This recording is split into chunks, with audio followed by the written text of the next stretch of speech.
and the time is 7:15 on a cold, miserable, and wet Johannesburg evening.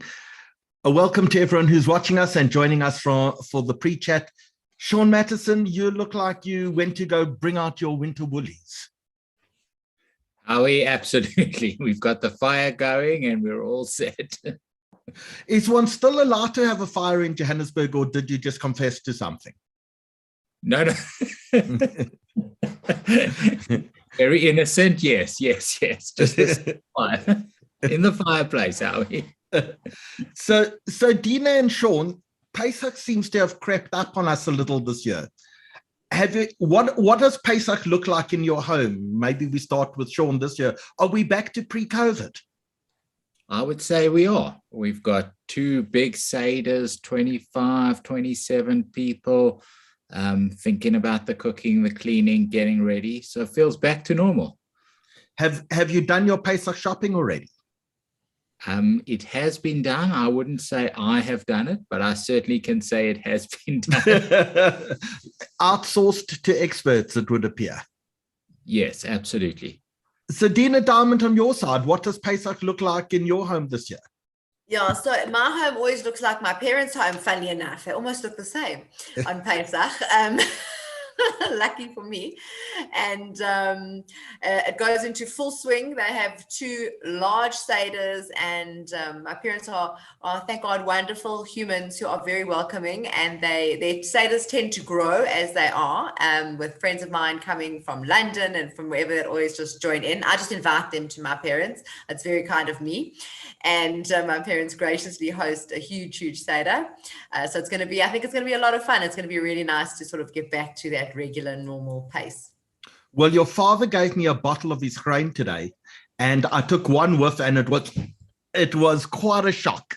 It really is strong grain. I can't wait to put some of that on my gefilte fish. Herschel Jarvis, are you joining us from a bomb shelter somewhere?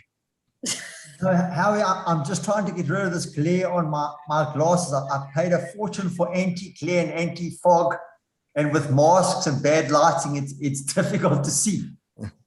But what is that we're seeing behind you? Are those the mains to turn on and off the lights for Johannesburg? No, those are two beautiful paintings of Sam Nishtagetwa, but the lighting is not that good. Okay. Let me fix that. Let me fix that quickly. Hang on a second. Okay, Melissa Mayo, welcome back. So fantastic to have you back on one of our broadcasts. Where in the world are you? I am in Italy I'm in LA at the moment. I head to Italy just after Pesach, like in a week. That's amazing. So in LA, what does Pesach look like this year in LA? I believe once you step through the doors of the airport in the US, COVID doesn't exist anymore, and you can dive straight into normality. I don't know about that, but yeah, it's kind of nice. A lot of people still wearing masks and very paranoid, but Pesach's just going to be friends and family. We're going to some friends. We're going to go to the Chabad shul. So just really, really chilled. So do people have very high expectations of you, given the fact that you are a master chef? When they pop over, I wouldn't call myself a master chef. They do know they're going to get delicious food, but then I eat it. All my friends and they make delicious food too. Food is made by the company we keep, right? Do you think your friends get a little nervous when you come over, thinking, well, maybe Melissa won't approve? You know what? It is a problem. People tend to be afraid to invite us over. I will tell you that, but I don't know why. Well, let's catch up with Dylan. Dylan, what does Pesach look like in your home this year? You know how it's going to be a bit chaotic, I'm honest with you. I got my brother-in-law, as you know, Adam, who's just arrived from Israel with his family. And I got my in-laws en route from Cape Town as we speak, with my grandmother-in-law. So it's going to be quite a Pesach. It's going to feel back like 2019.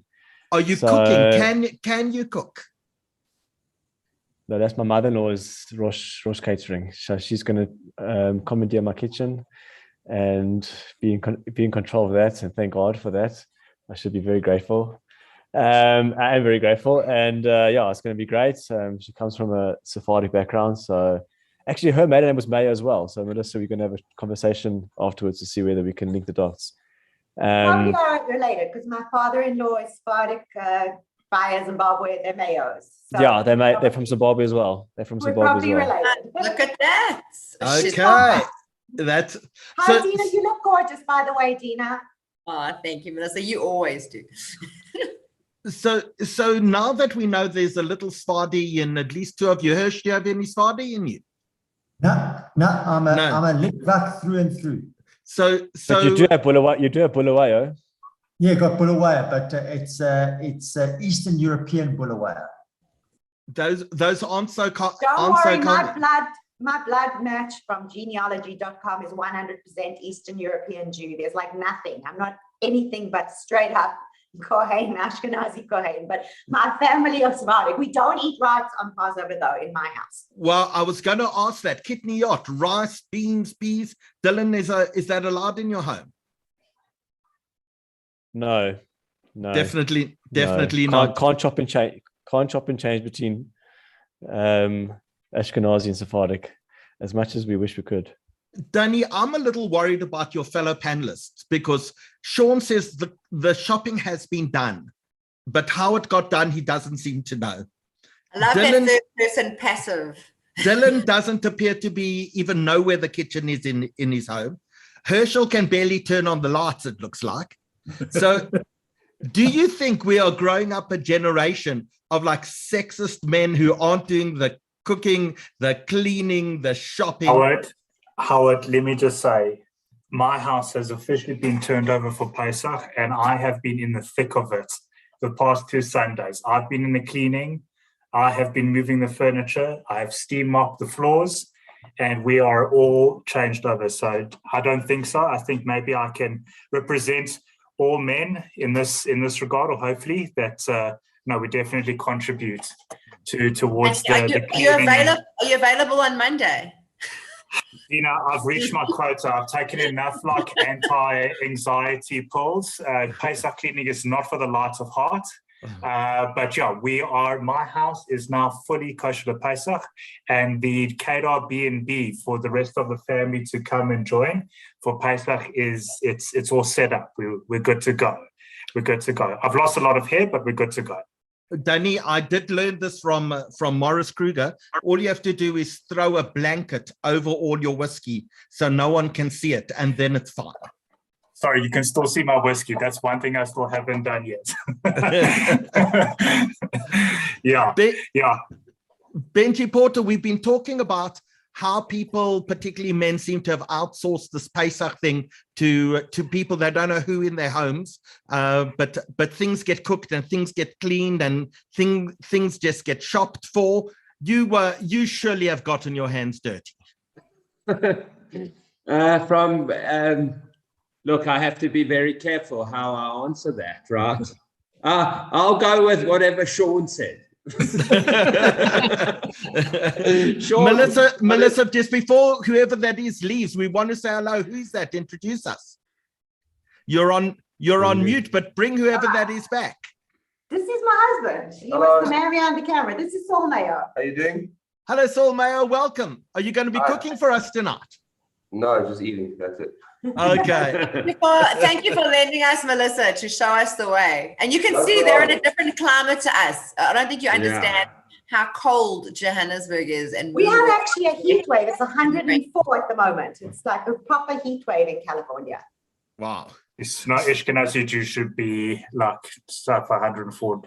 That's a legitimate Pesach because we sweated as we built the storehouses for Pharaoh in Egypt. This weather is not appropriate for Pesach. We should be sweating today. But Benji, how do you make Pesach relevant in your home? What do you do to make sure that your kids and your family who are all there actually understand that in every generation, there's a reason why we tell the story of Passover? You know, I think that most years it's tremendously difficult, but coming out of 2 years of kind of where your freedoms have been so constrained and seeing, you know, kind of some of the footage out of Ukraine, I think those two things actually bring it quite home And I do think that there's a responsibility to speak about modern issues around a Pesach table where, you know, to make it relevant. And I think that's a tremendous, tremendous responsibility of all people leading a Seder, is to make it as relevant as possible. Because I think this idea that your freedoms can be taken away and then your freedoms are given back and we take them for granted just happens naturally. You can see the minute we started coming back from COVID, like some of the stuff we just like took for granted again, even though we had missed it so much. So I think it's a tremendous responsibility to make it relevant. And I think one of the ways is to focus on modern issues that impinge or infringe on our freedoms. And what is good and what is bad. Sean, you also have kids at university, adult kids. Like, what do you do at your Pesach? Do you do something unique to make it relevant for them? So it's a great question. I mean, an idea we're experimenting with this year is to, I've done a bit of digging on various pieces and giving it to people coming to our Seder table to make their own. So, you know, prior to COVID, we were very kids orientated, throwing sweets, dancing, singing. We're going to see if this particular concept works. So a bit of an experiment, but I think to Benji's point, I mean, I think it's a holiday. It's time to come back together and celebrate, but it's a time to reflect and think about freedom. And there's lots to talk about. So Sean, there's this part of the Haggadah, which is like a mathematical equation. How many plagues were there? There were 5 on the one hand and 10 at the ocean and 50 by the hand and 10 by the finger. Do the actuaries in the Matheson family, do they try graph all of that and do a presentation? Yes, we've worked on some innovative visual illustrations inspired by Tufty, you know, the master of visual explanations, and we'll be revealing some of those artifacts on Seder night. So I have a question. We just play bingo. We just play bingo. Okay, Melissa, you said you have a question, but you actually should have 4 questions. Fascinated by, no, not the 4 questions I've managed to know. What happened in the whole Pesach story with Miriam and the well? You know, there's always speak of the manna and the desert, but why does no one speak about the well and Miriam? I want to know more about that and the water source for the 40 years. It was after Pesach. It was after, but it's a big theme. It's a big theme. In fact, when Miriam died, one of it dried up. It was quite devastating to the entire Jewish community in the desert. Yeah, but it's interesting because God gave Miriam the water and the mikveh, and he gave the woman the mikveh. And you don't really hear much about water in the desert, but she was the water. She was the spring. So, Daniel, you're giving us a halachic explanation here. I want you to know Moses got saved by water. I want everyone to know that if I don't like any explanation given to me by my rabbi or any ruling by my rabbi, I go to Dani as my alternate source. He always tells me exactly what I want to hear. Now we're in trouble. But I can honestly say that water is a very, very big theme in the Torah in general, especially when you read Sefer Bamidbar, which talks about the sojourn in the desert. I mean, it's the first complaint that the Jewish people have, one of the first complaints, that they don't have water, and they don't have food and meat. Remember Moshe striking the rock, which was an incident that involved the water. And not only that, but also we see Moshe's name actually has the word water in it. It means Kimishasyahu Minamayim. He was withdrawn from the water. And obviously the person who watched that entire basket sojourn down the river to Bacha was Miriam. So Miriam's a very, very prominent figure in the Torah. She's one of the very few female prophetesses, and she does have very, very high, she is spotlighted in a few incidents. It's very, very, very powerful individual. I injured my spine in February of this year, and instead of having surgery, and the neurosurgeon said I needed surgery, I went to Costa Rica and swam in the water, and I managed to heal myself. So I believe that the ocean is the original mikveh. So this summer, we're actually going to swim around Miriam's well in Israel. So I'm very excited. That's why I asked. Apparently it landed somewhere off the coast of Israel, and my mission is to swim around the well. I'm just so grateful the chief rabbi is joining us now so we can get real halakhic authority on all of it instead of just making it all up. Adina, in my Pesach Seder, some years we have dress up and you have to come as one of the characters in the Seder and we act out the 10 plagues. This year we're not doing it because I'm still trying to get some of the blood off the walls from previous Seders. But you've got kids, in fact. Mackenzie turned 13 today, so a big happy birthday to Mackenzie. What do you do to make it exciting for your kids? So our Seder is very interactive, and it actually is headed by the Rosh spirit, which is my nieces actually, and they create games. So everyone you can actually get a paddle, and you actually can choose, like, you get a green or a red, and you can see who's right or who's wrong, and you actually take votes. And then like most likely to whatever. So it's a very fun, interactive Seder. So everyone gets very, very involved and very, very passionate about it. But it's a fun night. But that's the whole point, of getting the kids involved.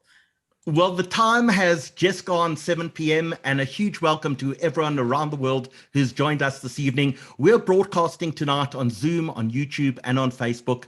On the controls, we have Dylan, we have Danny, and we have Britt. But really a big welcome to all of you, and it's so wonderful to have you all here for the 134th broadcast by the South African Jewish Report since, is this 135? I think this is 135. I'm losing track. But thank you for joining us. I often bump into people who tell me that they've watched every single one of the 134, 135 webinars. I haven't even done that. So don't feel bad if you miss one, but it's really amazing that we've now been watched more than 2.5 million times in the last 2 years since lockdown began. So Danny, and Dylan, we'll see you a little later. Melissa, you're going to turn off your camera for the time being. And a big welcome to our spiritual leader of the South African Jewish community, Chief Rabbi Warren Goldstein. Fantastic to have you join us this evening in a cold, wet, and miserable Johannesburg. Yeah. But we've been talking about how do we make Pesach relevant today and in our lives. And maybe we can start off by you just telling us, in 2022, when we sit down and we read the Haggadah, are we reading a history lesson or are we reading a lesson for the modern times? Yeah, so I think the magic of the Seder, the magic of the Haggadah is the sense, and of Pesach itself, is the sense that it is eternal and that the messages are there which inform and uplift us in every way. I should say, firstly, Howard, that it's a delight to be with you. And it's always great to talk to you and all of those who have tuned in, and to thank you and the Jewish Report for everything that you do for our community. So it's always a joy and a delight to participate. And I think I was thinking a lot about this during today because I was going through my old files. Can you believe this? I was looking through from 2 years ago, Pesach, and I was looking through some old notes, and then I saw there was a Haggadah, if you recall, that we put out where all the rabbis and rebbitzins collaborated and wrote some words of inspiration for the Haggadah. And I looked at the introduction that I wrote for that Haggadah in 2020, and it was saying, this is going to be a Pesach where everyone's going to be alone in their own home. Families can't get together, and I just took a moment to think, my goodness, we've come to the other end of that dark tunnel. And this year, Pesach, we're going to be able to be together. And I think, the starting point for me, Pesach, is about gratitude. It's about that sense of, my goodness, let's be grateful for the blessings we have. We live in a complicated world with lots of suffering and pain. And our mitzvah, of course, is to alleviate that. And I want to compliment you and the Jewish Report for the campaigns for Ukraine and everything that can be done to make this world into a better place. But while we confront the pain and we do the mitzvah of chesed and try to make it better, and the Seder begins like that, we have a sense of whoever is hungry, let him come and eat. We look to alleviate suffering, but at the same time, we need to take a moment just to be grateful for our blessings. And, you know, I think in some ways as South African Jews, we live with so much blessing around us, and often we don't see it. And I'm just saying our community, because somehow, and I love our community dearly, but somehow we've been trained to look at all of the problems in the country. And believe me, Howard, you know me well by now after all of these years. I don't pull any punches with the government. You know, in times of state capture, I was marching against them a few years ago. Pesach, I was in the union buildings, you know, calling for Jacob Zuma to be ousted out of office and let my people go, and took on President Ramaphosa both about the vaccine and about his views on Israel, etc. But, you know, we let's take a moment over Pesach to say, you know, thank you, Hashem, for the blessings we have as a community, the beauty and the blessings of our community, of our shuls, of our chesed organizations, of everything that holds us together. Thank you that we can be with our families this year. Thank you that we live in freedom. You know, when you see the war in Russia against Ukraine, and you see what autocracies and societies that have no freedom, for all of South Africa's problems, and I'll be the first to call them out, we're a free country, that you can be a Jew and you can be a Jew with pride in the country. Let's give thanks for that gift. Let's give thanks for the fact that a family can sit together at a Seder and enjoy the food, and at the same time think about those who don't have, and do everything we can to help, but at the same time just to stop and appreciate, because gratitude, our sages teach, is the foundation principle of all of life. It's the foundation principle of honoring parents. It's the foundation principle of our relationship with God. It's the foundation of happiness. A person who is ungrateful cannot actually be happy. And Pesach is about gratitude. It's saying, thank you, Hashem, for the gift of freedom that you gave our people all of those years ago. Thank you, Hashem, for the gift of our family. Thank you, Hashem, for the gift of life and the gift of our Jewish heritage. And so just to take those moments, I think that Pesach, more than anything, is a time of gratitude. And I think if we can embrace gratitude, we'll be all the same, the happier for it. And that doesn't mean we deny the problems. We look at all the problems square on and we ask ourselves, what can I do to make this world into a better place? We don't deny the problems, but let's also not deny the blessings. Let's hold both. We can be optimists and realists at the same time. We can celebrate the joy and stare down the pain. We can alleviate suffering and yet be grateful for every blessing that we have. So to me, that's, and especially this Pesach, when we look back on the pandemic and everything we've been through, now's the time just to say, Shechianu, we got here. With a lot of pain, and a lot of people lost loved ones, and a lot of people suffered. But now this Pesach, we regroup and we feel that sense of gratitude. And I think that's something so special. And I say that after the most miserable day of weather. It should never be this cold. In Johannesburg in April, I'm in total denial. As far as I'm concerned, there's only 6 weeks of winter, and it starts in the middle of June and ends at the end July. 1 August is the first day of spring. So I don't accept this weather. I'm in total denial. And when I look at the weather reports for the week, it also looks shocking. So I say all of this with joy, in spite of the weather, which I'm in total denial about. Chief, I know my colleagues on the board want to engage with you and ask you some questions and get some wisdom from you. I want to start off first, if I may, with just one question. You've been speaking to the chief rabbi of Ukraine. Tell us about the Jewish community in Ukraine. What's happening with them this Pesach?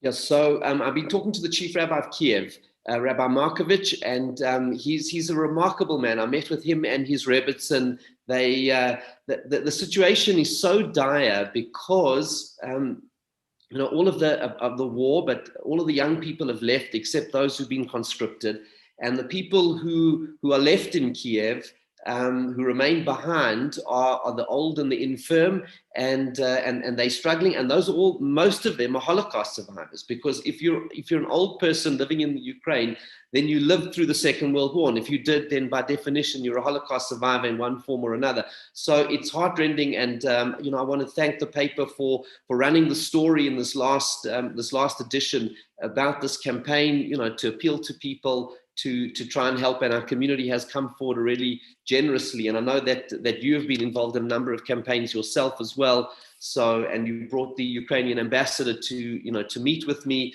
So I think, but hearing it from him directly and hearing his bravery, that, like, he's there in the front lines and he's not leaving his people behind, I found to be very humbling. Benji, you wanted to chat to the chief? Yeah, so Rolf, firstly, welcome and nice to see you. And I remember that I think it was webinar number 2 or 3 that we did just by Pesach. I think we thought we were going to do 4 webinars. And just thank you for all your input. But, I was incredibly interested in like your kickoff of a recent thing that you did at Linksfield Shul, where you spoke about the courage of the community, where they were thriving in kind of, sometimes we can get lost in what we think is like the negativity of the environment, and we think we're not a thriving community. And I liked your intro into that, where you spoke about their courage and the committee and the rabbi there. And so I'm interested in like a message to the community on that, and kind of some of your thinking on that introduction. Yeah, thank you, Benji, and thanks for your kind words. I think what is so important as our community, because I see so much good. It goes back to this thing of gratitude. Because I was at Linksfield Shul on Monday last week, Monday evening, as you said, and I met with the committee and the rabbi, and found out that actually their membership numbers are higher than they've been in decades, and that they're growing every month, and that's after 2 years of COVID. And I think, firstly, I want to pay tribute to our shuls who were so resilient and also committed to the health protocols of COVID. But also the resilience, and I just see the resilience of our community. And I think, again, it's a question of negativity or positivity, which is this, South African Jews, we somehow train ourselves to think, okay, 5 more years, how much is but actually it's not about predicting the future, it's about creating it. And what I see is community organizations, shuls, where the leadership believes in the future, they have a future. It grows and develops. And I'm seeing it in so many of our shuls where you find that leadership, the committee together with the rabbi saying, look, we want to make this successful. We want to reach out to lots of people. The community is responsive. And I think that applies not only to our shuls, but to all of our organizations. We mustn't get into a mindset as a community that we need to downsize or downscale or, kind of withdraw into the log. We've got so much to grow, and we've got so much to contribute to South Africa in all the fields of law and medicine and politics and everything. But we will actually determine the future of our own community. We mustn't get into predicting, we must create. And if we want a vibrant community, we can create one. If we want to withdraw, then we must withdraw. But I think that is a big mistake. And I'm seeing more and more people in the community who are saying, no, we want to create a vibrant future. And, we're a tough and resilient community. We know all the problems out there. And there's so many heroic stories that inspire me of incredible resilience in our community. So I just think we all pull together and we believe in that future, then we can create it together. So Benji, you were talking about the chief being on our 4th webinar, but looking back 2 years ago, where you took responsibility to deliver Pesach food to people who are stuck at home during COVID and unable to do so. And when you started that project, we thought, okay, there'd be some people in Johannesburg and some people in Cape Town maybe we'd need to get to. But there were people in London that we were delivering food to, that we as a South African community actually were delivering food to ex-South Africans or arranging for food to be delivered all over the world. And one of the things, Chief, that I think we need to come to terms with is that we need to redefine community in a different way. We used to talk about our shul, our Johannesburg community, and our South African community. But you only have to look at the chat section on Zoom, and I see that Hilda's just said hello from Washington, D.C., and we've got Bob in Scottsboro, and we've got Bernice in the UK. Communities become something different. Technology has allowed us to expand this idea of who we are as a community. And I think if we start coming to terms for that, I think David's saying hello from Vancouver at the moment, but we have to start reimagining what the Jewish community looks like now in the next 10, 20 years, because technology has allowed us to break down some of those physical boundaries and redefine who we are as a people. Yeah, I think, look, and to me, I think it's very important, that connection with South African Jews around the world. I hate the term ex-South African, should be banned. You know, you're always a South African, and you're always a South African Jew. Maybe you live somewhere else, but, you know, whoever says they're an ex-American or an ex-British, you don't say that. You're British, you're American, you're South African. Be proud of where you came from. And I think, you know, South African Jews all around the world are. I also do think there is a tremendous power of the in-person. And I think, firstly, you are 100% right, Howard, that the sense of, you know, connection to Jews all over the world, and especially South African Jews, it redefines the notion of community. But I think, to me, one of the most precious things we learned from COVID was the sense of the human-to-human contact. There's something so powerful about that is intangible, and that and that you have that sense of, you know, when you with other people at an event, at a community event, or at shul, or around the Seder table, whatever it is, there is the spirit of God on a person's face, the Tselem Elokim that shines, the neshama that shines, and there's that human-to-human connection. And for me, that was one of the big takeaways from COVID. Like I found it was like so efficient, you know, meeting after meeting after meeting on Zoom. I could get through so much more work under lockdown than I was able to. But then I actually started to realize, hang on, a meeting face to face, human to human, that's another level kind of a meeting, and it's another level gathering of community. So I think it's about embracing both. It's about embracing the virtual and reaching out, and the network, and making the world into a better place with an army of allies all over the world in SA Jury. And at the same time to say, you know, we need to reconnect physically in our shuls, around our Seder tables. That's where the magic really happens. Sean, talk to us about some of the magic of Pesach. Yeah, so Rabbi, I wanted to ask you a more technical question. If you take the idea of freedom and gratitude in a way looking backwards, but if you put it looking forwards, to me, it's hope as Rabbi Sachs defines it, as this idea of active optimism, which talks to me and talks to this idea that you're mentioning of building and creating. So the question for me on Seder night, if we want to bring out that message of hope and building, where do you bring it out in the Haggadah? You know, I tell you where I think to bring it out is to bring it out of the participants in the Seder. And you know, I can hear that's the atmosphere of the discussions here, that there really has to be a sense of ownership. To me, what Judaism really is about, it is about it belonging to each one of us, and that we all participate, and that all the voices are heard around the Seder, and that no one feels that they are an audience. You know, what I love is, you know, the most ancient, as you know, Sean, you know, the most ancient Jewish way of learning is as chavruta, you know, that sense of people learning together and exchanging views. And, you know, as a Daf Yomi person yourself, Sean, you know, the whole thing of the Talmud and the debate and the discussion. And I think it's about ownership, which means that no one's going to do my Judaism for me. I need to own it. I'm not going to be I'm not going to be a spectator. I'm going to be a participant. It's not like going to watch a sports game. I'm going to be one of the players on the field. And I think that applies to our Judaism, and it applies to our community. I want to say to everyone who's listening, don't be a spectator on the game of SA Jury. Get on the field, okay, and play the game. You may get fouled. You may get kicked in the shins. You may get applauded. You may get both, but go and play. You know, that's what I think. You know, there's so many amazing heroic stories. You just got to get on the field, and doesn't matter, as long as you're on the field, and as long as we're all on the field, then we're going to be fine. We've got about 5 minutes left of the Chief Rabbi's time, but we do want to pass the ball to Herschel, saying you're on the field. Throw or kick your ball at the Chief, Hirsch.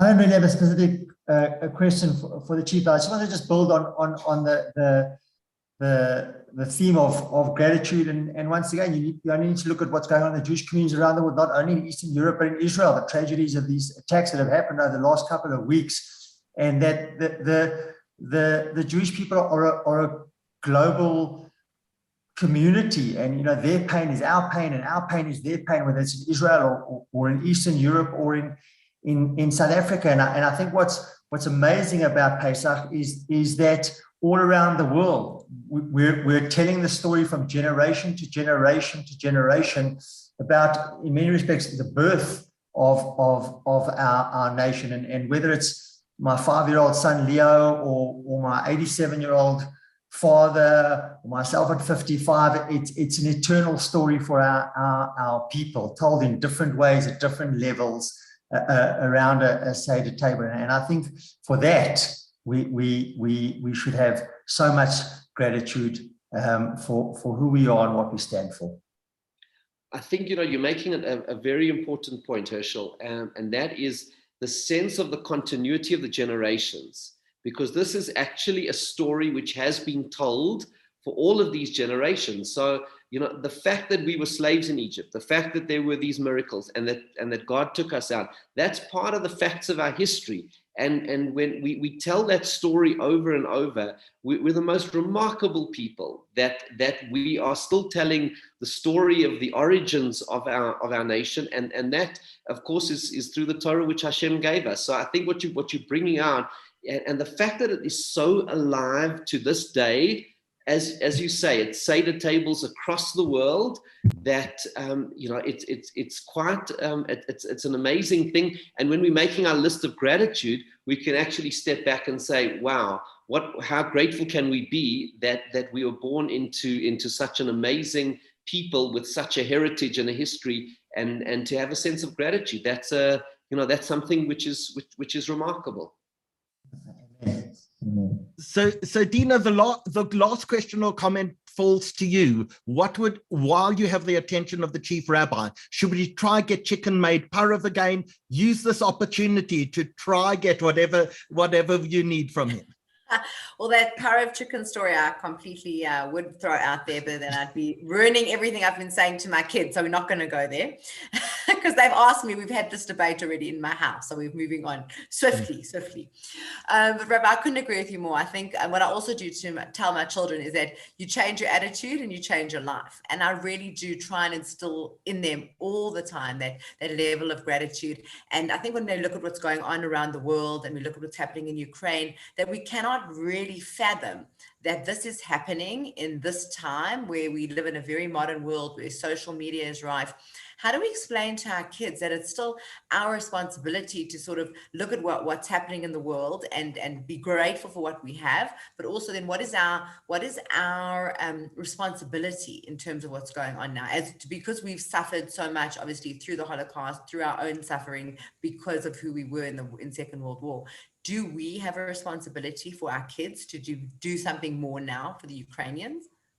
Yeah, I think that there's also, I think with children, we need to obviously convey to our children the sense of empathy of human suffering, that any human suffering we need to feel. There are thankfully a number of campaigns in our community which are happening.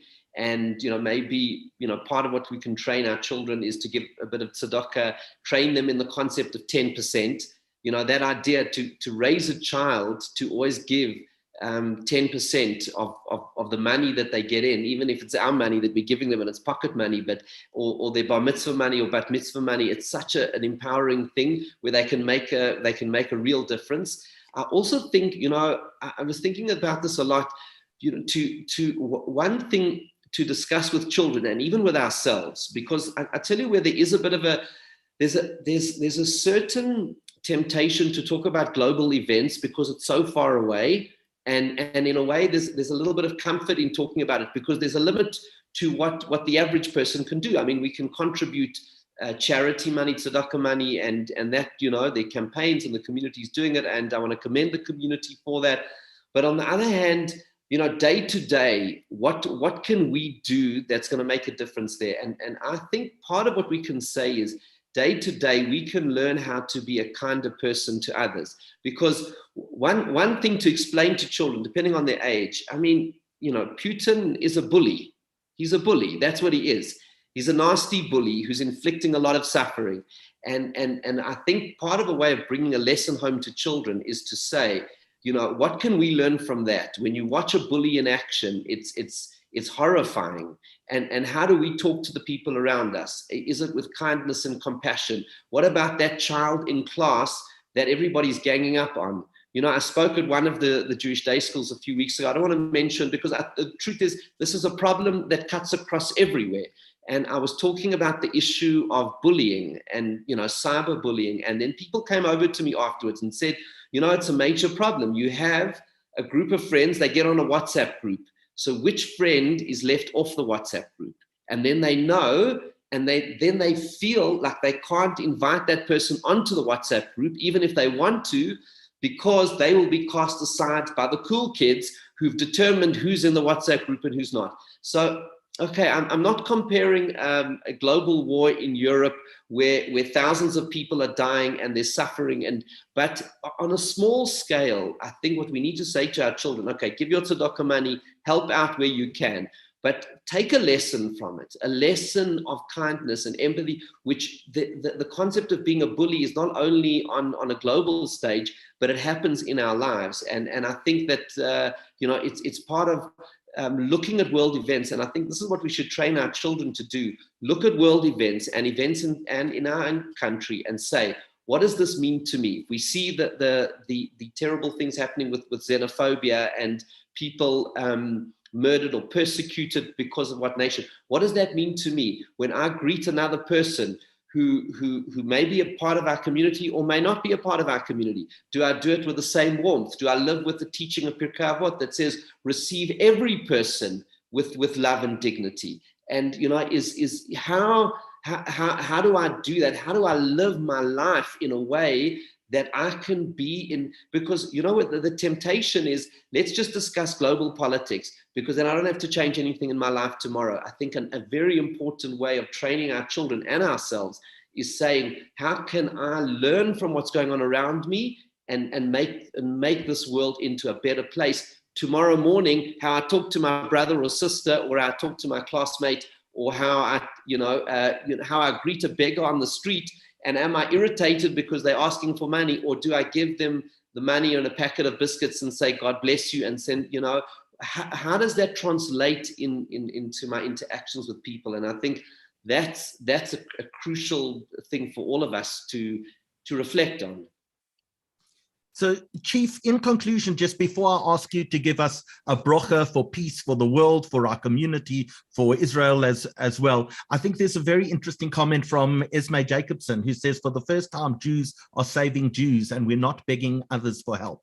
And that's one of the great things of freedom. This probably isn't the first time. You look at the rescue of Ethiopian Jewry, you look what the Tikva project that the Michelle family have done in order to rescue Jewish orphans from the Ukraine. But that's one of the great advantages of freedom, because with freedom comes power. And our challenge is ultimately to use that power responsibly and for the good of everyone.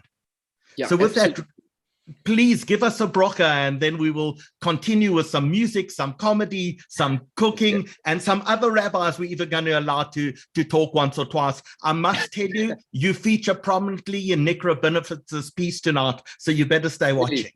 Oh my goodness. You should have shown me before. Maybe we could have done some censorship there. I hope he behaved himself. He always has but I love Nick. I remember in the first year of the Shabbos project, he was so warm about it, although he's riffed me ever since then about it, but he was a great part of like getting it kick-started. I think, when you talk about a bracha, everyone has the power of giving a bracha. I just want to say that. The Talmud says, anyone gives you a blessing, don't take lightly the blessing of any person. So let me start by saying that, and then say another thing. I think, the power of prayer, we all have that power of prayer, and we should use it and train our children to use it and train ourselves to use it. We don't need the blessing of the chief rabbi. We need our own blessings. Having said all of that, I'm happy. I'm not trying to get out of giving a blessing, because, but I think, what my blessing to our community is. Let let us have the blessing of gratitude, but also the blessing of empathy and compassion, the blessing of appreciation, but also the blessing of honestly confronting our problems, the blessing of being realists, but the blessing of being dreamers who believe in a better tomorrow, the blessing of being a community that is unified and together, but also the blessing of reaching out to every human being, the blessing of being a proud Jew, but also the blessing of what it means to be a human being, and the blessing of faith, but also knowing that God wants us to be his partners in making this world into a better place. So Chag Kasher v'Sameach to you all. I've loved talking and engaging with your board, and I want to thank all of you for everything that you do for our community, because you're all volunteer board members who give of your time and dedication to the Jewish Report, to the South African Jewish community. And many of you, because I know all of you personally, are involved not just on the board of the Jewish Report, you're involved in many other things that affect our community, and you exemplify the highest standards of what our community is, that can-do attitude. What I love about South African Jewish community is that there is no problem which is too big for us. You know, we take it on the chin, we get on the field, we do our stuff, and you guys exemplify that, and it's been an absolute joy. Thank you for this discussion, which I've enjoyed every single moment. Chief, thank you for joining us. Please stay tuned. And to all my fellow board members, we're going to all turn off our cameras now, and we're going to get on with the broadcast. We're giving away 11 magnificent prizes tonight.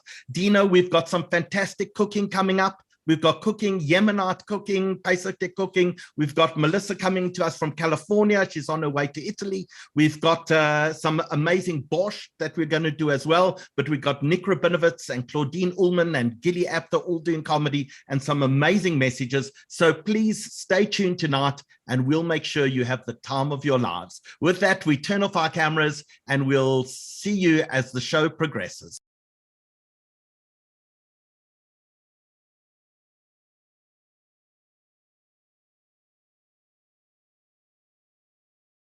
Chad Gadyo, the Zavin Nabo. The Zavin Nabo betrays the same. They probably by freedom. Chad Gadya, Zavin Nabo betrays the same. They Chad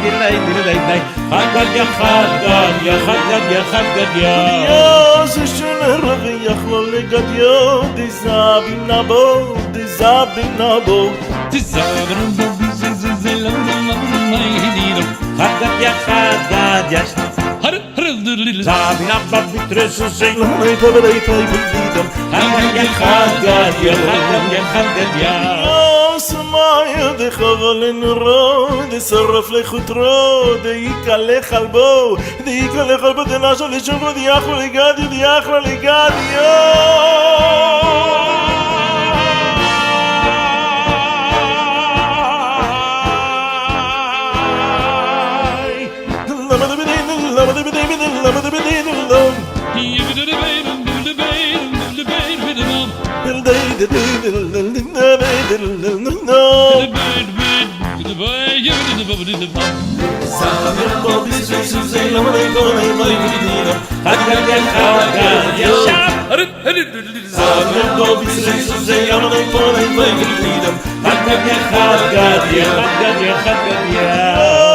מלאך המובס בשוחת אוי לשויכת תשוגת לסיירה תשוסו למאיה תשוסו למאיה דחבל הנור תשוסו למאיה דחבל הנור נסר לחוטרול דאיקה לכל בדן איקה לכל בדן אשר נשוק לניח לו לגדיו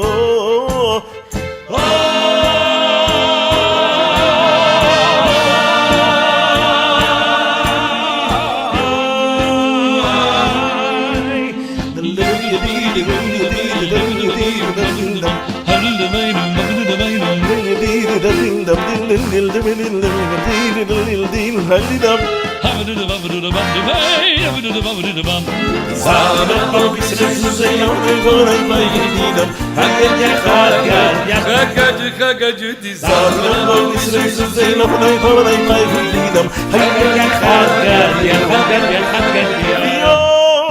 הקודש ברוך הוא ושוחט ומלאך המולך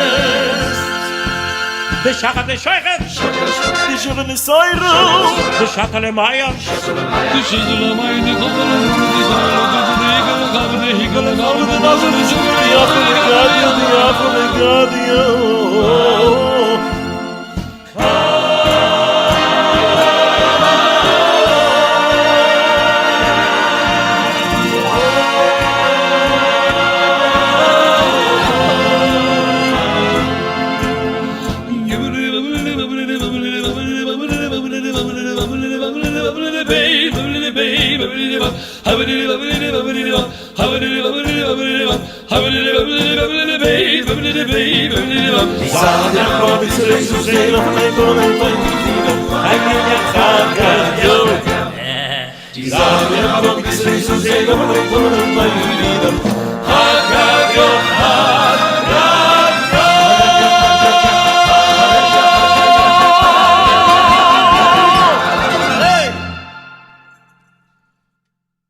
How's it, my friends from South Africa? I miss you so much here in Yerushalayim, but can't wait to connect. And in the meantime, as we go into Pesach, this incredible festival, I wanted to share a thought about how we can keep our ancient story young. Chag Kasher v'Sameach. If you think the Pesach story is ancient history, think again. At this particular Seder, we have Saba Chaim, who is 82 years old. We also have Rachel, who is only 6 years old and about to sing the Manishtana. The shared span of time over both their lives will be an average of around 160 years. If we use that figure to denote one generation of a shared Seder, there are only 20 previous shared Starim until we are back to the period of Yetziat Mitzrayim, the Exodus from Egypt. Suddenly, the direct connection feels much closer, thanks to the strength of our continuity and the richness of our heritage. One of the most well-known lines in the Haggadah is B'chol dor vador chayav adam lirot et atzmo. In every generation, we must see ourselves as if we are leaving Egypt. Why? According to the Midrash, around 80% of the Israelites completely assimilated and never made it out of Egypt. Today we are approaching a similar number of Jews leaving the Jewish fold. But we came from the 20% that made it out. Our ancestors left Egypt, and therefore perhaps this is the message of B'chol dor vador.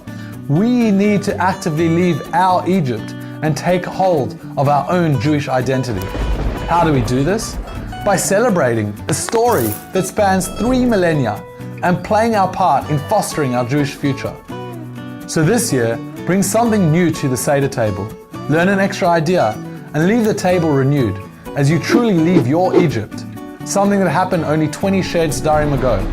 This is how we keep our ancient story young and strengthen our link within the chain that unites our people across time, space, and generations of Seder tables.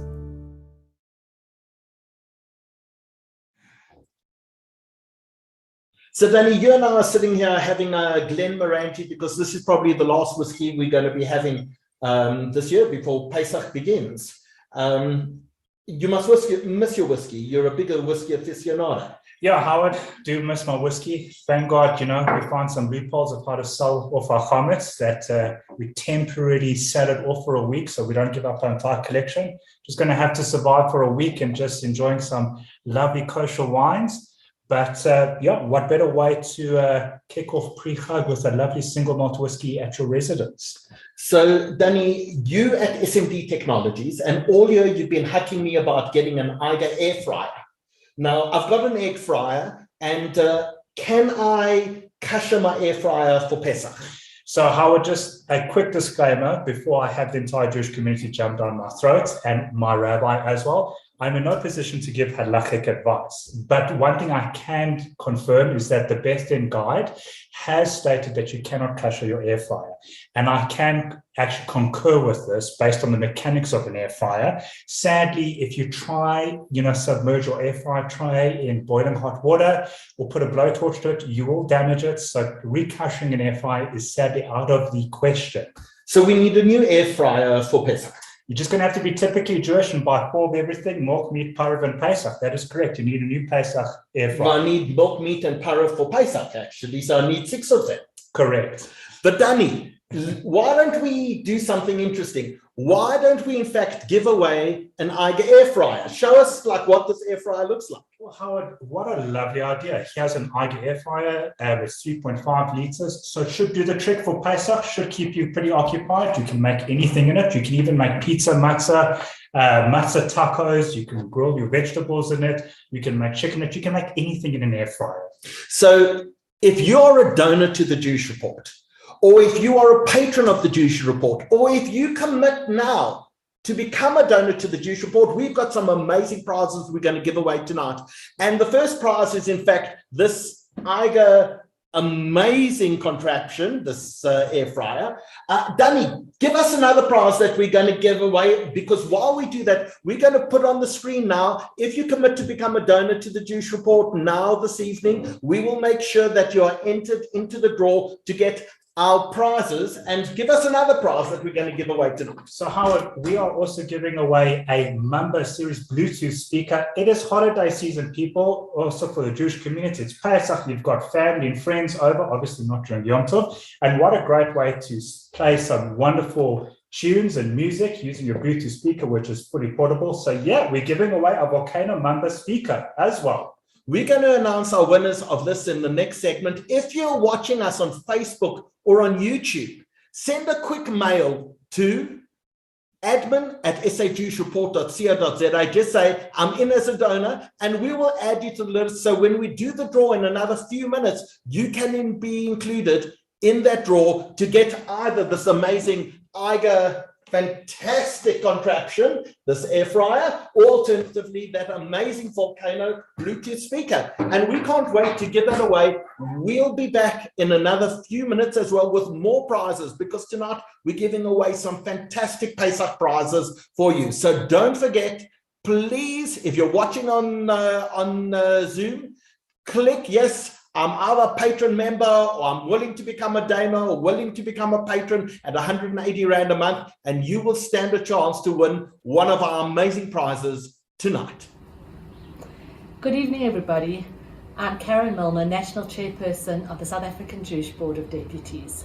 It gives me great pleasure this evening to bring wishes for a wonderful, happy Chag Sameach to everybody this Pesach as we celebrate the Festival of Freedom.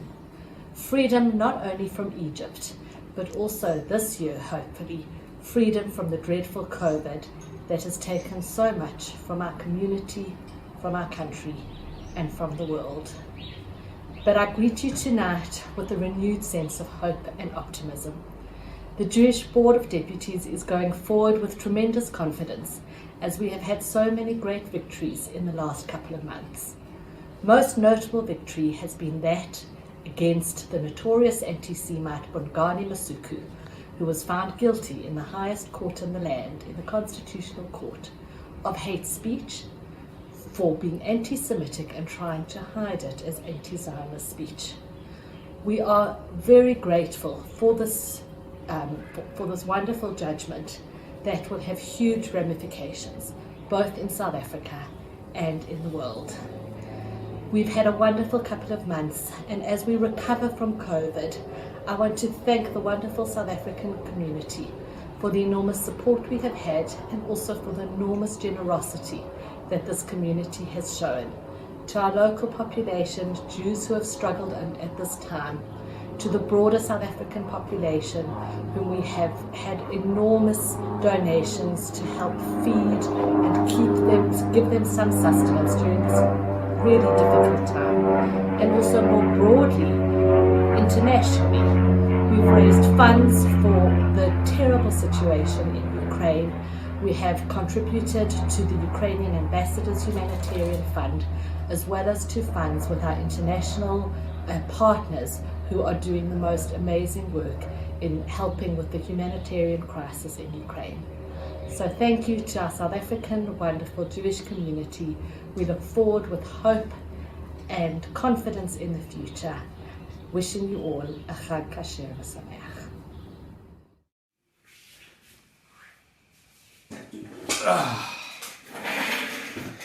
Chag Sameach, Jews! Good Yontif Yidlach. Good evening, ladies and Red Sea pedestrians. What an honor it is to be back with my 2022 Pesach message, which I see was advertised as comedy, but this is just a message. I'm going to leave the comedy to the headline act, the Chief Rabbi Dr. Warren Goldstein, who, by the way, his shtick is hilarious. I saw him try parallel park in Musenberg recently, and it was, guys, it was, okay, it was an automatic, not a shtick. That is the lamest joke of the Seder, but my personal favorite. But my point is, I'm here to give you a drosh. After 750 days, President Cyril Ramaphosa has done what the Pharaoh refused to do and set our people free. Hashtag TGPGBHA. Thank God, please God, Baruch Hashem. Amen. Pesach is, of course, a celebration of freedom.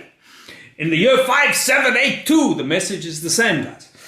This time around, of course, we are led out of lockdown by a man named Cyril. I mean, how much more Jewish does it actually get? And as we know from the Gematria, numbers hold great significance in Judaism. It is no coincidence that if you take the number 5782 and you subtract the current Hebrew year, 5782, you subtract 750 for the number of days of lockdown, you get 5,032. Now, if you add those numbers together, 5032, you get 10, the 10 plagues. Vermin, locusts, death of the firstborn, load shedding, I forget the rest. But the point is, guys, the story of Pesach is still relevant. It's not just about celebrating freedom, it's also about paying tribute to those who suffered before us, like Moses, for example, whose bread was unable to leaven during stage 4 of load shedding. We eat bitter herbs to remind us not just of past persecution, but also more recent suffering. Like it reminds us of the bitterness of homemade pineapple beer during lockdown prohibition. I mean, pineapple beer, that's for the goyim. A better example, that time in 2020 when the UHS closed Herzliya Constantia because its flavor was too KFC and not enough Nando's. And that other time when your aunt wore her red MAGA cap to the 2020 Seder and yelled, "Stop the steal!" when your father-in-law ate the last of the gefilte fish. We also have salt water next to our Seder plate to remember the 2017-2018 water crisis and the threat of day zero in Cape Town. Hashtag never forget. Also, since 2012, we leave a seat open for Gideon Legoni, the ghost bidder at the Auction Alliance sale of Wendy Applebaum's farm. By the way, at this year's Seder, the Rabinowitz household, the Afikomen, will now be stored as an NFT, hidden in the metaverse for the children to find one day if they get good enough at Minecraft. And there's also a lesson in that. The prize of life lies in man's search for meaning, or woman, or non-binary person's search for meaning, not the finding of gifts. And also, the other lesson is our kids probably shouldn't trust us with their tooth fairy money because we buy things like NFTs. In conclusion, my friends, with lockdown behind us, what better way to celebrate the end of being stuck at home with your family than having an extended meal at home with your wife's entire extended family? Yes, of course I'm excited to come, love. Finally, be safe, stay safe, and most importantly, lock the safe, even if there's nothing left in the safe, except the afikomen, which you can't afford the kids to find because you've spent everything on extra karate, swimming, saxophone, piano, ballet, modern, Afrikaans, soccer, and physiology lessons because your 9-year-old has a dream to super specialize in gynecology. I've got to run. Finally, thank you, Hashem, for sparing us from another plague. Hashtag make Pesach great again. Slava Ukraine! I love you all. Cat is the doorbell. It's Eliyahu.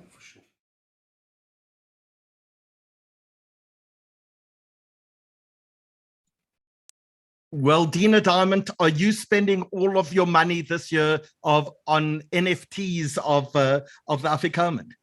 Definitely. It's visuals of the Afikoman now painted by a very important artist that have been put in the metaverse for us to one day mine through Minecraft. That was one of Nick Rabinowitz's best moments. Loved every second of it. So, Dina, I do have to apologize. It is 134, not 135. It was So, Dina, before we get on to Melissa Mayo, let's draw some prizes. So how about this? Dylan Berger, turn on your camera. You're using a random number generator, are you not? Howard, yes, I am. Okay. The first prize we're going to draw, we want to know on your random number generator, the first prize we're giving away of 11 prizes tonight is an Eiger air fryer.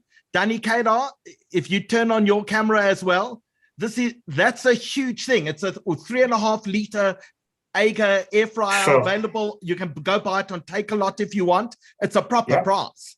It's a really decent price, guys. It's a really decent price. And as we said, we love air fryers. We can do everything with an air fryer. You can't recut an air fryer for Pesach, so you need a new air fryer for Pesach, but we are giving one away tonight. Okay, Dylan Berger, push your button. I would want to win that because I think those air fryers are literally the best thing in the entire universe. Better than Dylan Berger, I want to know who won it. Give us the name. Okay, we're pushing buttons. Go for it. 3, 2, 1, enter. Number 382. 382, this is who number 382 is. I'm scrolling down my spreadsheet here. Number 382. And that is none other. Say again, Dina. I feel like there should be coins and slot machines. It feels like it. I feel like I'm the croupier here. And we have Mr. Selwyn Silverman. I don't know where you're from, but Mr. Selwyn Silverman, you are our first winner this evening. Fantastic. So Mazel tov, Selwyn, you win an air fryer, an Eiger air fryer. Danny, then we've got one of those amazing Volcano Bluetooth speakers. Mini Mamba Bluetooth speaker, great. It's portable, take it with you wherever you're going, have it at your house when the family's coming over, play some sick tunes and beats with that. Great prize, especially for the holiday season. Dylan, push that button. Give us our winner of the Mamba Bluetooth amazing box speaker. Howard and company, we have Mr. Ian Zardel. I don't know where you're from, Mr. Ian Zardel, but you are the second winner this evening. Fantastic. Ian Zardel wins an amazing Bluetooth speaker. Congratulations, Mazel tov, Ian. I actually saw Ian last week at a restaurant. So, of course.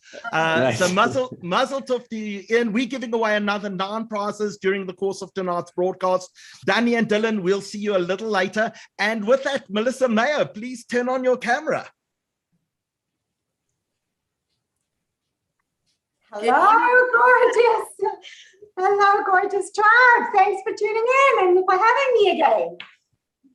It's so wonderful to have you. And just tell everyone, where are you joining us from? Today, I'm joining you from Los Angeles. And you're flitting off after Pesach, you just told us earlier?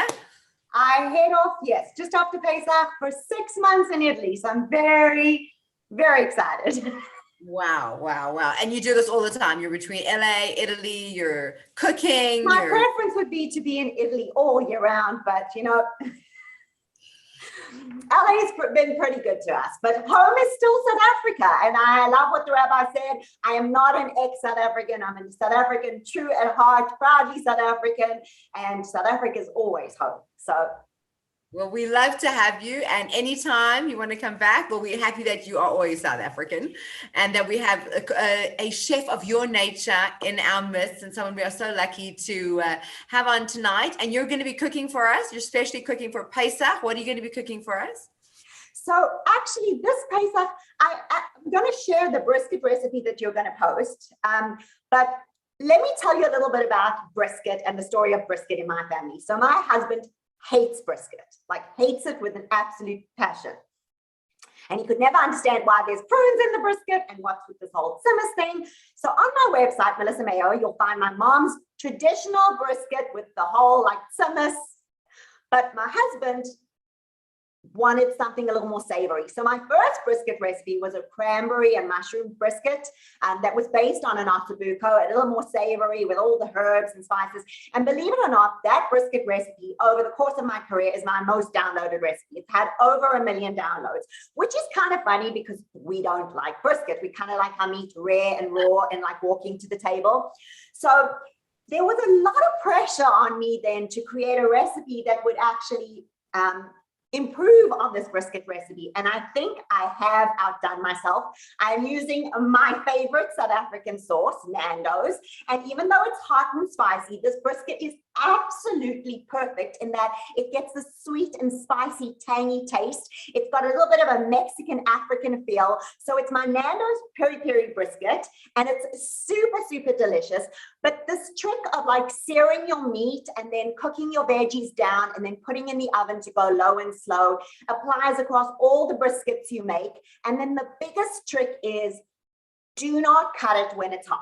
Put it in the fridge, let it get cold, and then slice it. Even though you feel it's hot, that is a secret. Put it back in the sauce and let it just go. So this recipe I'm sharing with you is my Nando's peri-peri brisket. All these and 450 free recipes are on my website. So that's what we're doing today, the peri-peri Nando's brisket. Amazing. So so tell us about your social media, because you literally have thousands of people that follow you. You've got, as you say, millions. Tina, you say that right now, but you want to know the truth? I got hacked. I can't get back into Facebook or Instagram. A week ago, I literally got hacked, and they're not even taking my appeals. So if anyone is watching this and you have followed me and you can access Facebook or Instagram and report that I was hacked, thank you. Because right now I have no social media presence. That is insane. Insane. You should speak to Nick Rabinowitz about buying NFTs. What I have to say is I spent years and years putting up quality content and built my website.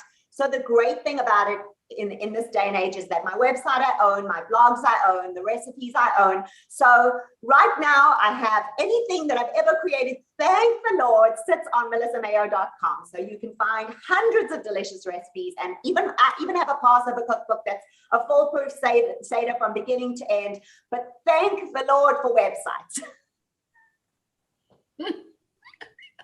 Amazing. All right. Well, so what we are actually going to do now is see you cooking in the flesh and looking at that beautiful brisket that we know. And so just also we wanted to talk about, so you're going to make it with Nando's peri-peri sauce. Yes. Is that Pesach? And are there other options? It is Pesach, and all the ingredients in this brisket are 100% Pesach.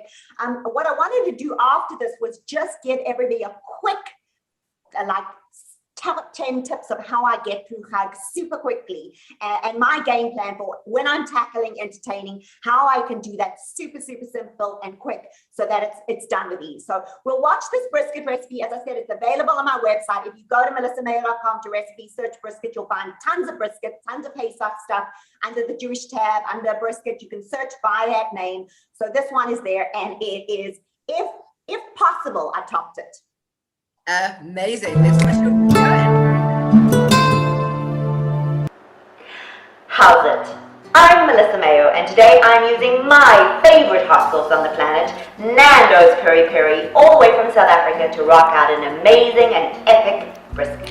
In a mortar and pestle, combine the salt, black pepper, mustard, cumin, and coriander seeds. Crush the spices well to form a dry rub.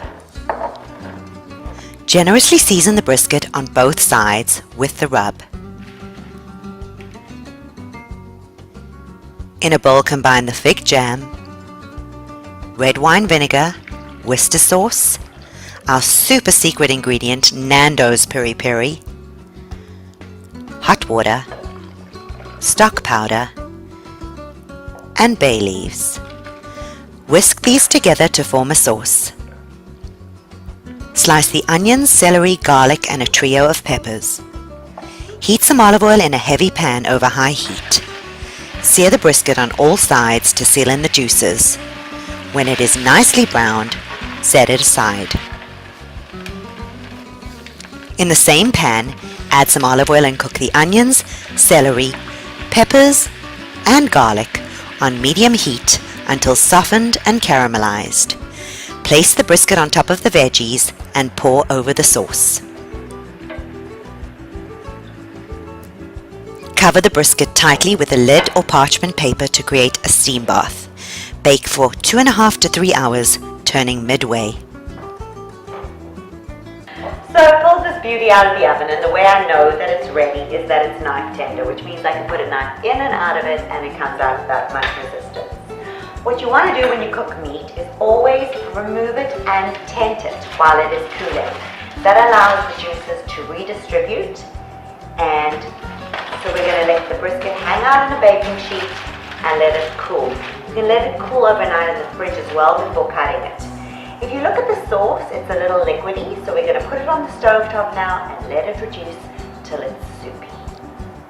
Once the meat is completely cold, use a sharp knife to cut thick slices against the grain. Place the meat in a baking dish. Pour over the thickened sauce and garnish with some fresh chives. So by far the hardest part of today has been waiting for the brisket to cook. And now is my favorite part of cooking, tasting. So I'm going to grab a piece of this yummy, succulent meat and some of the peppers and onions and veggies and sweet potato, and I'm going to give it a real taste test.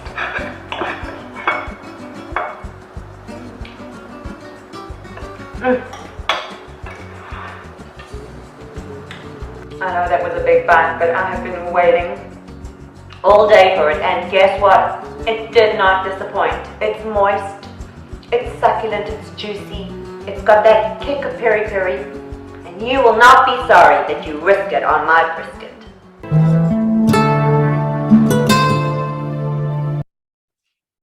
So Dina, I'm reading up now on this mustard seed, which might not be kosher for Passover.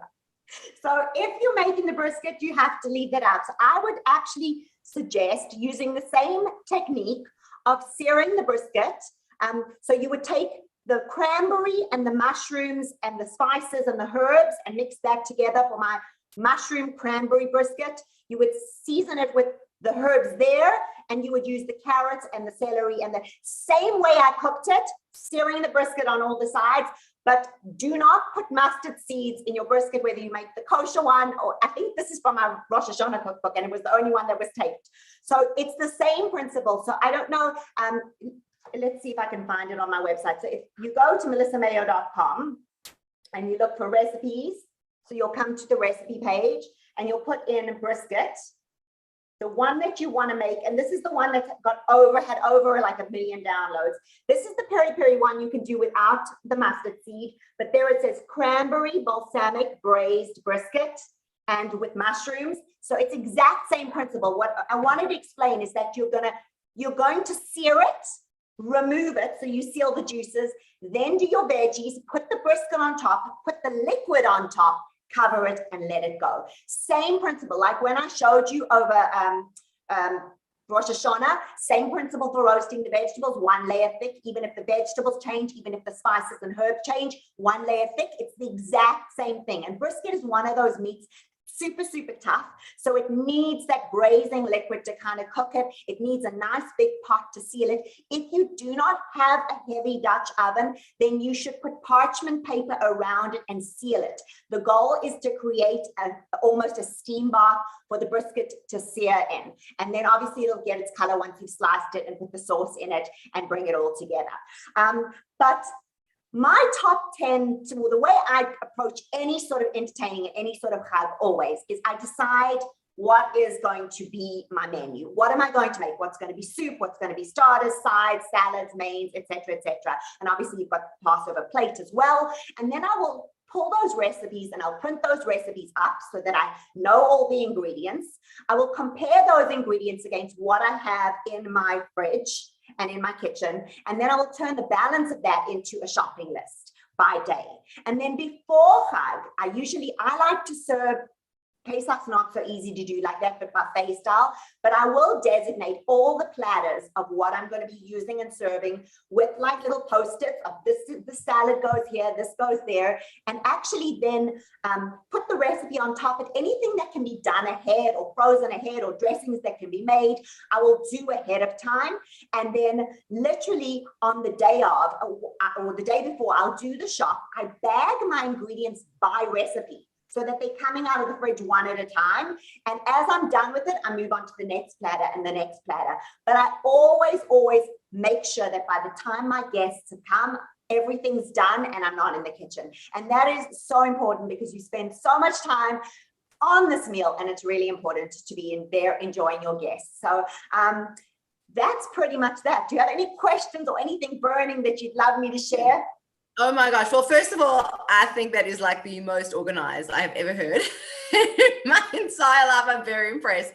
It's got me thinking like maybe I should be bagging stuff and making more like sort of specific lists, I guess. I do that list, I do that comparison, but I don't put it in bags and put it separately in the fridge and all of those. I think the biggest reason that this happened was our home in LA became like breaking of the fast became 90 people, and I was cooking by myself and the platters were there. So it allows me to do nothing on the day but work platter by platter by platter.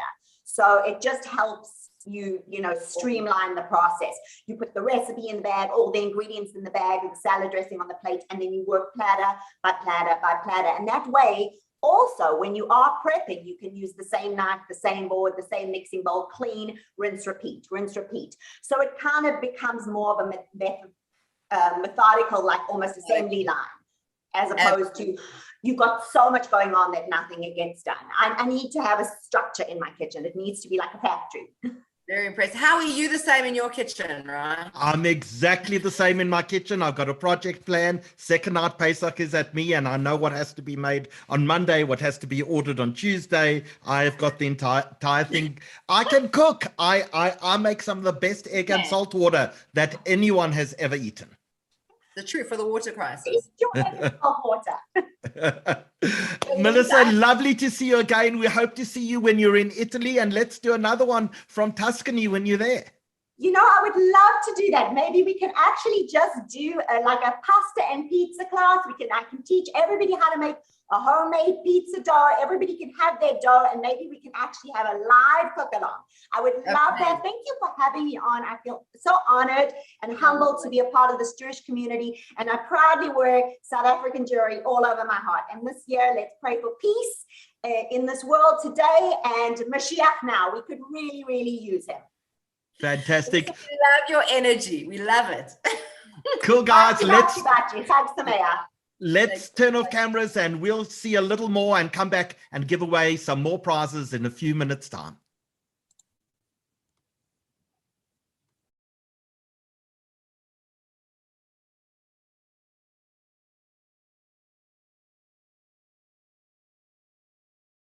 It gives me so much joy, Howard, to wish you and all the participants in this webinar a Chag Pesach Kasher v'Sameach as we anticipate and prepare for this beautiful season of liberation, the festival of Pesach. And the night of Pesach is one of the most educational events in the Jewish calendar year. In our homes, we experientially, audio, visually, go through all of the customs and the storyline of the liberation of our people. We touch, we feel, we smell, we taste, we hold, we share all of these precious moments that relive every detail of the experience of the exodus of our people. One of the customs, as we know, is to eat matzah, mitzvah to eat matzah, and there's a custom to have hand-baked matzah, hand-baked shmura matzah, which tastes great, but also relives the experience exactly as they did it in Egypt, when they baked it by hand, and this is the exact replica of what they did then in all its details. This year there's an irony, because this matzah, which we're trying to share with as many people as possible in the community, was baked in Ukraine and then shipped prior to the war. The matzah that represents freedom, emergence from slavery, the appealing to a man on the higher level, to a higher order, comes from a place that is now engulfed by war, by loss, by bereavement, by pain and suffering. And it is our hope that this Pesach brings into the world a sense and a feeling of responsibility and accountability and freedom to all of Hashem's children across the globe. What's interesting about Pesach is that the event of the Exodus begins to supersede the advent of the world. It's very strange. How could an event in history overshadow the advent of history? We know that the beginning of the world was when Hashem created it, which is the festival of Rosh Hashanah. That's when we celebrate creation. That was the beginning of the world. And yet, from the Exodus and on, we root time, Jewish time, all the festivals, all the events throughout the year are rooted in the months as they are counted from this month, the month of Nisan, the month that contains the festival of Pesach. Liberation seems to overshadow creation. And why? Because when Hashem created this world, He had a design and a purpose. He created the human being last because we were meant to be the masters of creation. He said, you may rule over the fish of the sea and the birds of the heaven. You are the individual that can elevate and bring everything of this world to its purpose. You are the means, the instrument by which we connect a world to Hashem, to God Almighty. But unfortunately, that's not the way human beings behaved. And from the first day when we failed at the sin of the eating of the fruit of the tree that was forbidden, and thereafter, all the way through the generation of Noah and all of its ills in society, and the decadence seemed to engulf us and engulf mankind. Abraham came with a message. It was a lone voice in a dark world. And eventually it reached the rock bottom. And that was when human beings didn't rule over the world in the sense that they were going to bring it to fruition, bring it to a higher purpose. They began to rule over for the sake of their own ego, even rule over human beings. Slavery. A human being so involved with self-serving ambitions that the life of another human being means nothing because it's all about me.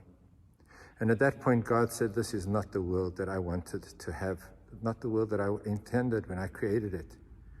And so began a new mission, a mission of accountability, responsibility, freedom that brought us to receive the Torah, the word of God that gave us an order and a directive and a means, a recipe how to reenact and recreate the Garden of Eden as it was created years before. So the festival of Pesach is a time that overshadows creation because it's not the birth of the world that is all significant. It's not even the birth of our own selves that is the most important date in our life. It's when we become bar and bat mitzvah, when we assume responsibility and accountability, when we enter into the fray and say, I'm going to make a difference. I'm going to care, I'm going to uplift, I'm going to share, I'm going to bind people together, I'm going to do everything I can to make a better world.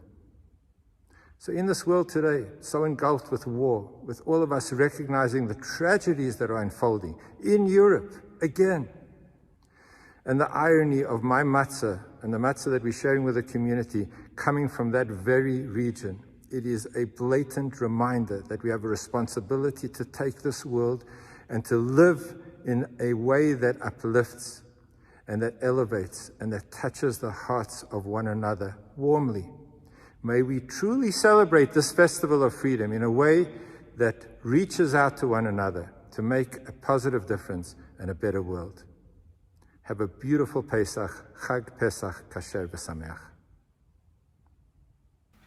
Hi, I'm Lyubov Abravitova, Ambassador of Ukraine to the Republic of South Africa. It is such a pleasure for me to join you on the celebration of Pesach, the festival of freedom. We learned that freedom is not divisible. You cannot truly be free while others are in chains. Who would have believed that in the year 2022 we would witness a nuclear superpower invade its neighbor as the world stood by and watched? Thousands of Ukrainians have died, and thousands have been injured since the brutal Russian invasion on 24th of February. 4 million women, children, and elderly have fled my country and 10 million people have become refugees as their homes have been callously bombed by the Russian army. If you were given a few moments to flee your home, what would you take? Is it photographs? Is it your dog or cat? Is it your Shabbos candlesticks or kiddish cup given to you by your mother or grandmother? More than 10 million Ukrainians were faced with that question as Russia invaded our country, destroying our homes, bombing our children, killing tens of thousands of innocent civilians. There are between 200,000 and 400,000 Jews in Ukraine. We have Jewish president and prime minister. Although we have had a difficult past, we have confronted this past and we have a much better present in a free and democratic Ukraine. We have seen the Holocaust memorials of Babin Yar and Robitsky Yar destroyed by Russian attacks. Today, people around the world look up to my President Volodymyr Zelensky as the new Nelson Mandela. For us, he is a spiritual descendant of Moses, as he took the Jewish people from slavery to freedom in the land of Israel. I want to thank the Jewish community of South Africa for all the support and help that they have shown me and my people. Howard, Diana, Benji and Peter from the South African Jewish Report, the Holocaust and Genocide Center, Chief Rabbi Warren Goldstein, the Angel Network, the South African Jewish Board of Deputies, the Jewish National Fund. Your community has supported Ukraine over many years. You only have to look what the Mashal family has done looking after orphans through Tikva, or the Mashal Scholarship Foundation in educating Ukrainians through university. Chabad, Israel, the American Joint Distribution Committee, United Hatzalah are some of the many Jewish organizations assisting Ukrainians and Ukrainian refugees around the world. This Pesach, I ask you to think about freedom, to celebrate your freedom, but also to think about those of us who are living under a constant barrage of bombs and bullets. May God grant us all peace in the months to come. Hi, I'm Howard Sackstein, chairman of the South African Jewish Report. At the traditional meal of the Passover Seder, Jews relate the story of the Exodus from Egypt, our emancipation from slavery, and our delivery to freedom and national self-determination in the land of Israel. The story of the flight from slavery to freedom, contained in the Haggadah, requires all of those present at the Seder to narrate the story of their exodus as if they themselves were freed from bondage and delivered to freedom. One of the great symbolic traditions of the Pesach Seder is to leave an empty seat at the table for the prophet Elijah. It is told that the arrival of Elijah will herald the redemption of the world. As the plight of Soviet Jewry grew in the 1960s, 70s and 80s, Jews were denied both the right to practice their religion as well as the right to leave the USSR. The cause of these Jewish refuseniks were highlighted by a campaign to leave a second seat empty at your Pesach Seder in honor of these prisoners of Zion. With the release of refuseniks like Natan Sharansky, Ida Nudel and Yuri Edelstein, the campaign for Soviet Jewry was won.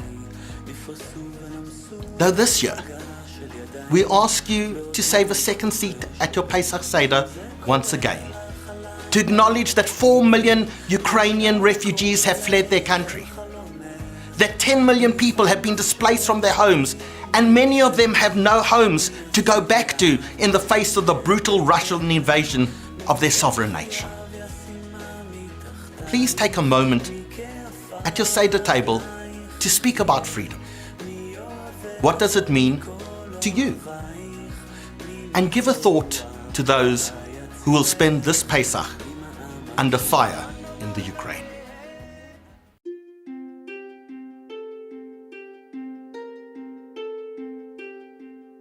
Shma kolenu Adonai Eloheinu chus v'rachem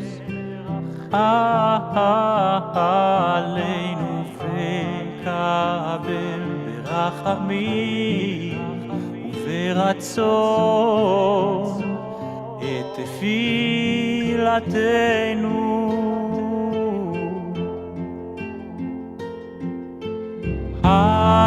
השיבנו אדוני אליך ונשובה, חדש ימינו כקדם, אל תשליכנו מלפניך רוח קודשך, אל תיקח ממנו.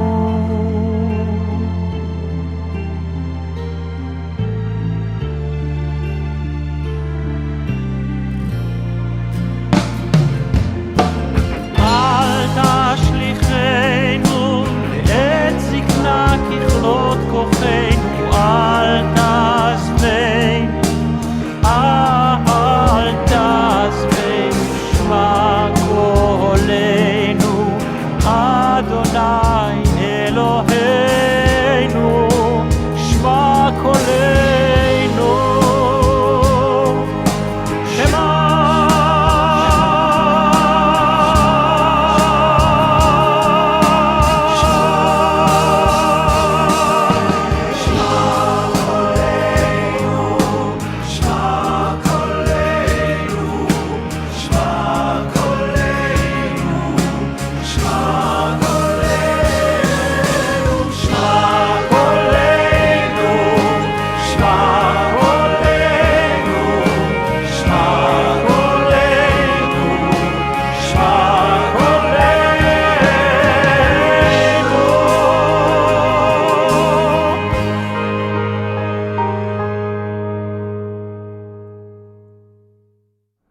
My friend Deborah Vale from Toronto shared something very beautiful with me about Pesach, and I really would like to share it with you because it had such an impact on me.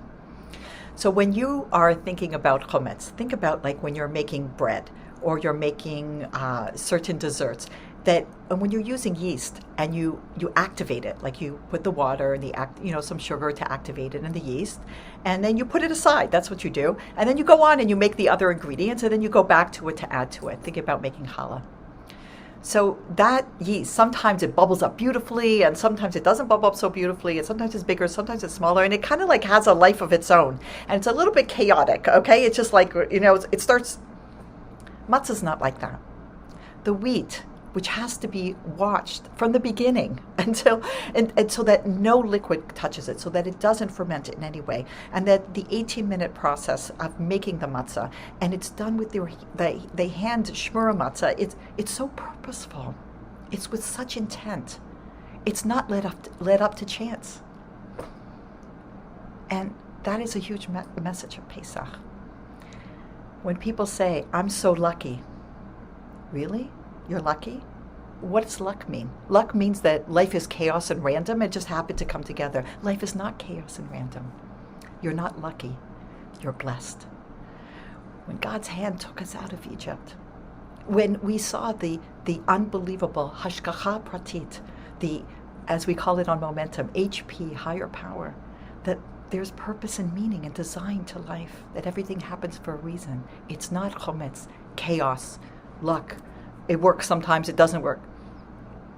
Hashem's hands are creating our life and the world. And we need to be thinking always, what is the message? Incredible message of Pesach. Chag kasher v'sameach. Have a wonderful, wonderful holiday, and let's all go to freedom.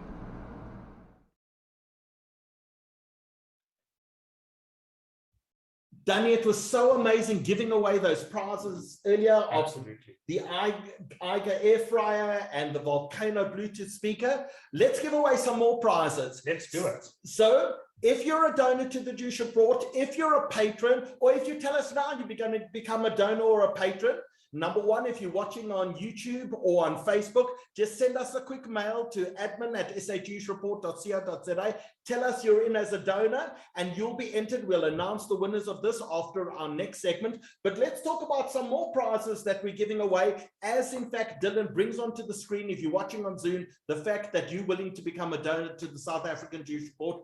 Danny, what are these? We're giving away 2 of these. These are Bluetooth headphones. How we all need them now. You know, working remotely or just having a decent pair of headphones while you're working or traveling, it's so necessary. So we're giving away an amazing pair of Volcano headphones and amplified Bluetooth headphones. It's going to be given away to donors or new patrons or existing patrons of the South African Jewish Report. So quick. They're up for grabs right now. Fantastic prizes, great quality. I have a pair at home. They're foldable. Really amazing. Tell me, if I don't want a pair tonight, where can I buy these? Can I buy these on Take-A-Lot? You can buy these anywhere. Take-A-Lot, Macro, Discount, Pick and Pay, Incredible Connection, anywhere that basically sells electronic appliances or gadgets, you can buy these Volcano Amplify headphones.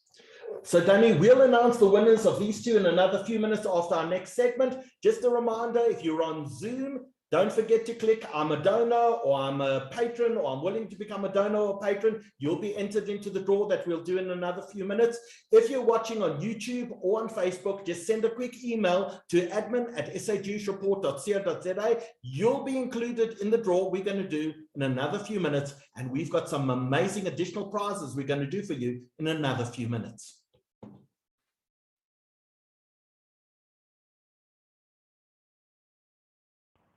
Hello everyone, my name is Alela Mswane, Miss South Africa 2021.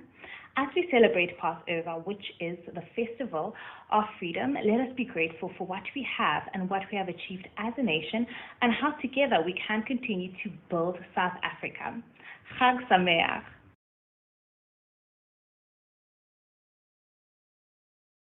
Pay Norwood, Mrs. South Africa semi-finalist, here to do her Pesach shopping.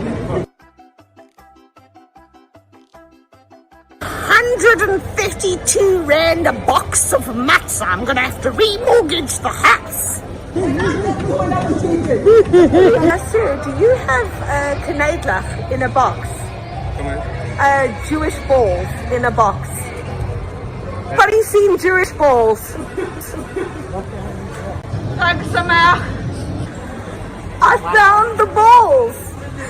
Jewish balls in Altu. Thanks, Samach. Excuse me, ladies. Can I have 2 for 1? I am a Mrs. South Africa semi-finalist. 2 for 1. You know, Harold, egg matzah is 152 Rand a box. I'm going to buy 1 box and we're going to have to use it for all of Pesach. And when it runs out, it runs out. Thank you, Pick and Pay. You've been amazing. Great. Can you make matzah balls without matzah? We are supposed to let the knedlach rest for half an hour. They weren't the slaves in Egypt. What rest do they bloody need? Okay, we're supposed to oil the hands now. Are they talking extra virgin olive oil or oil of Olay? These are the size I like my balls. Killing knedlach soup. And when I say killing knedlach soup, I mean this may be inedible. Knedlach selfie time! Smile!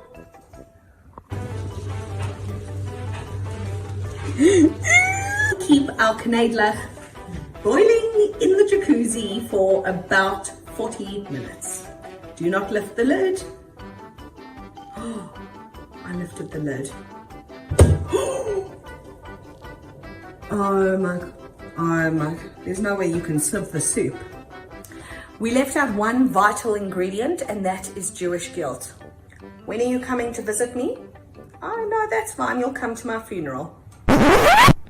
It's of my fellow Jew, Larry David. Pretty good.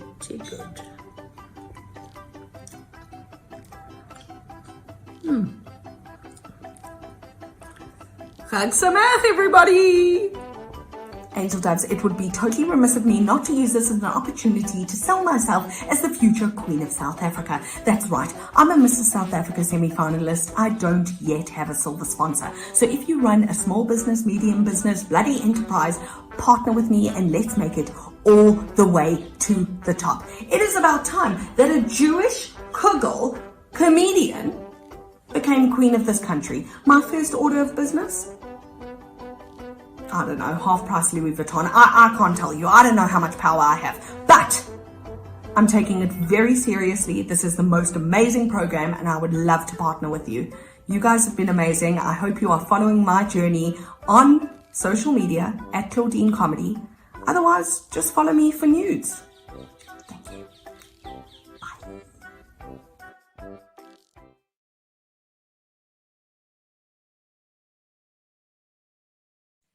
Wow, Dina. I don't know if you do follow her on social media, Of course I follow Claudine. She is absolutely hilarious. She walked into Stacks the other day and was doing like ribbon cuttings, her own ribbon as she went into Stacks. It was absolutely amazing. No, she's fantastic. And Hirsch's, and there's always some little quirky trick up her sleeve. So definitely follow her. And I love it that she's also herself. She embraces it. So Mrs. South Africa, we're behind you. So Danny Kadar, Dylan Berger, turn on your cameras. We're going to give away some prizes now. Danny, you select what's the next prize we're going to give away. There were headphones, but they're different, those headphones. What's the first headphone we're going to give away? So the one pair is the Volcano headphones, Bluetooth headphones. Okay, let's stop there. Let's give those away, and then you'll tell us what the other one is. Dylan, press that magic button to tell us who the winner is. We do that now, Howard. Tell us who the winner is of the Volcano headphones. Enter. Okay, number 372. Control F. Is 372. 372, and we have none other than Mrs. Marsha Favish. Marsha Favish, muzzle talk to you. Muzzle talk to you. Danny, what's our next prize we're giving away? We have Amplifier Bluetooth headphones. Forgive me, what are Amplifier Bluetooth headphones? Just explain that. Is it a brand name? It's a brand name. So we've got two brands. We've got Volcano, we gave that away now. We've got Amplifier. Also, we're giving them away. Great pair of Bluetooth headphones. Fantastic. Dylan, have you pushed your magic button yet? I'm en route to do that now. Just give me a second. Just do my admin first. Okay. Let me just put the numbers back in. All right. There we go. Have you got one of those big things with balls in and you turn it and at a bingo hall? Exactly. Okay, number 42. Who have we got here? Number 42. 4 and 2. 42. 4 and 2, and we have none other than Bernie Radomski. Bernie Radomski. Mazel tov to Bernie Radomski. Mazel tov, Bernie. Fantastic, Dylan and Danny. We'll see you in a little while because we're going to give away 3 prizes in our next draw very shortly. It's a big one, people. So, Dina, we had a chef planned, our Persian chef from Israel. And she landed up with COVID. Indeed, we had Rottem Lieberson, also super well known in Israel, chef on Israeli TV, has been with us before, thousands of social media followers, but was hit by the vid, Mr. Vid. So unfortunately, she will not be joining us this evening, but we do have another Oriental chef with us who's also well known, well loved, well respected, and that is a Yemenite cook. So Anat Apter is going to be cooking for us a traditional Pesach recipe given to her by her grandmother, which is a Yemenite Pesach recipe. And in our segment that follows that, we actually have her daughter, Gilly Apter, doing some comedy for us. So let's watch Anat's recipe. We'll come back for a second after that, and we will then continue.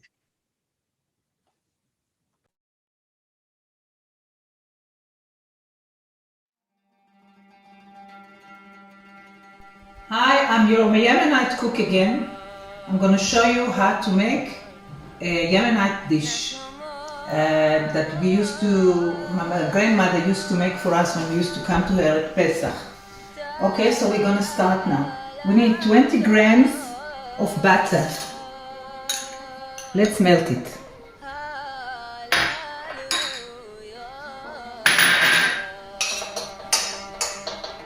melt it thoroughly, and even let it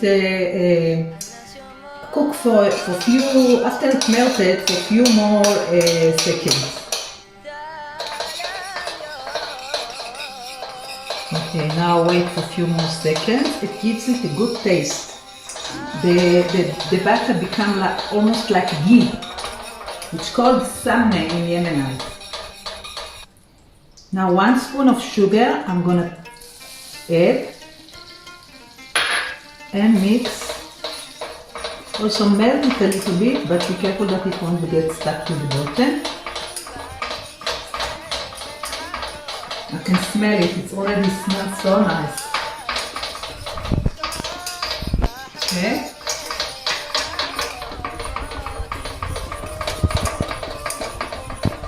I'm gonna add the milk now, 1 cup of milk.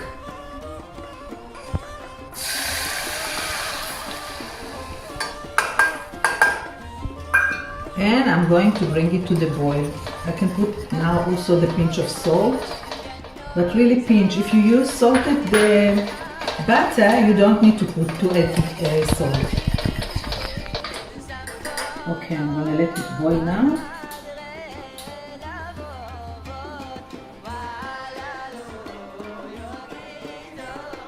Okay, let's put the fire higher.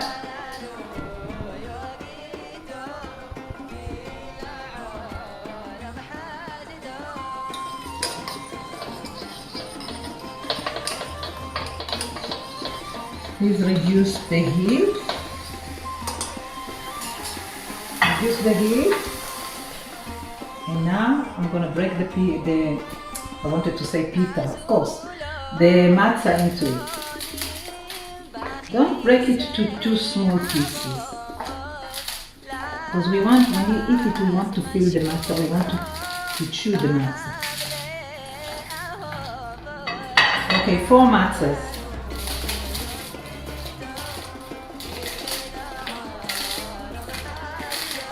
Nice, making a mess, yes, not making a balagan. Okay, now we are going to cook it. Like a little bit more the matzah inside that it just fit into the milk. And now I'm going to cook it until it will get thickened.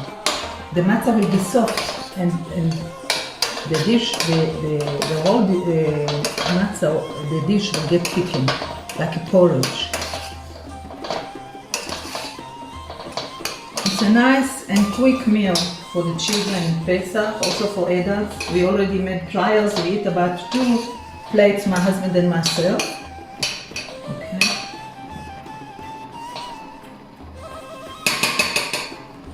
Okay, you can reduce the heat a little bit. Me, yeah. And let's cook it now. It will be ready soon.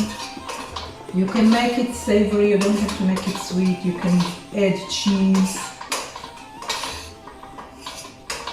If it's sweet, you can add the cinnamon at the end. Okay. Our fatut is ready. It's called fatut in Yemenite. I'm going to dish it into the plate.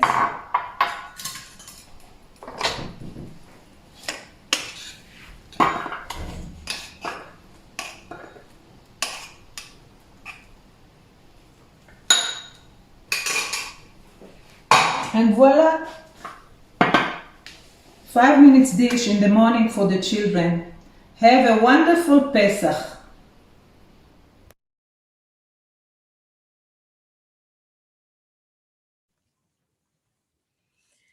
So there we have a quick dish to make. Howard, you could be making that for breakfast. It looks absolutely delicious.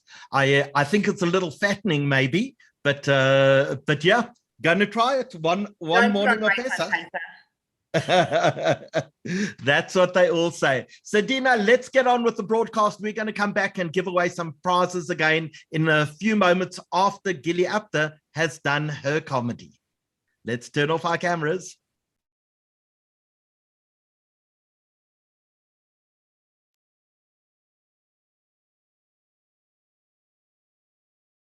Our sages said, "Benisan igalu, uvenisan igalu." In the month of Nisan, the Jewish people were redeemed from Egypt, and so they will be redeemed in the future in the month of Nisan. It is not difficult to describe the pressure, tension, and fear that gripped the people of Israel when they reached the Red Sea, with the sea in front of them and the Egyptian army behind.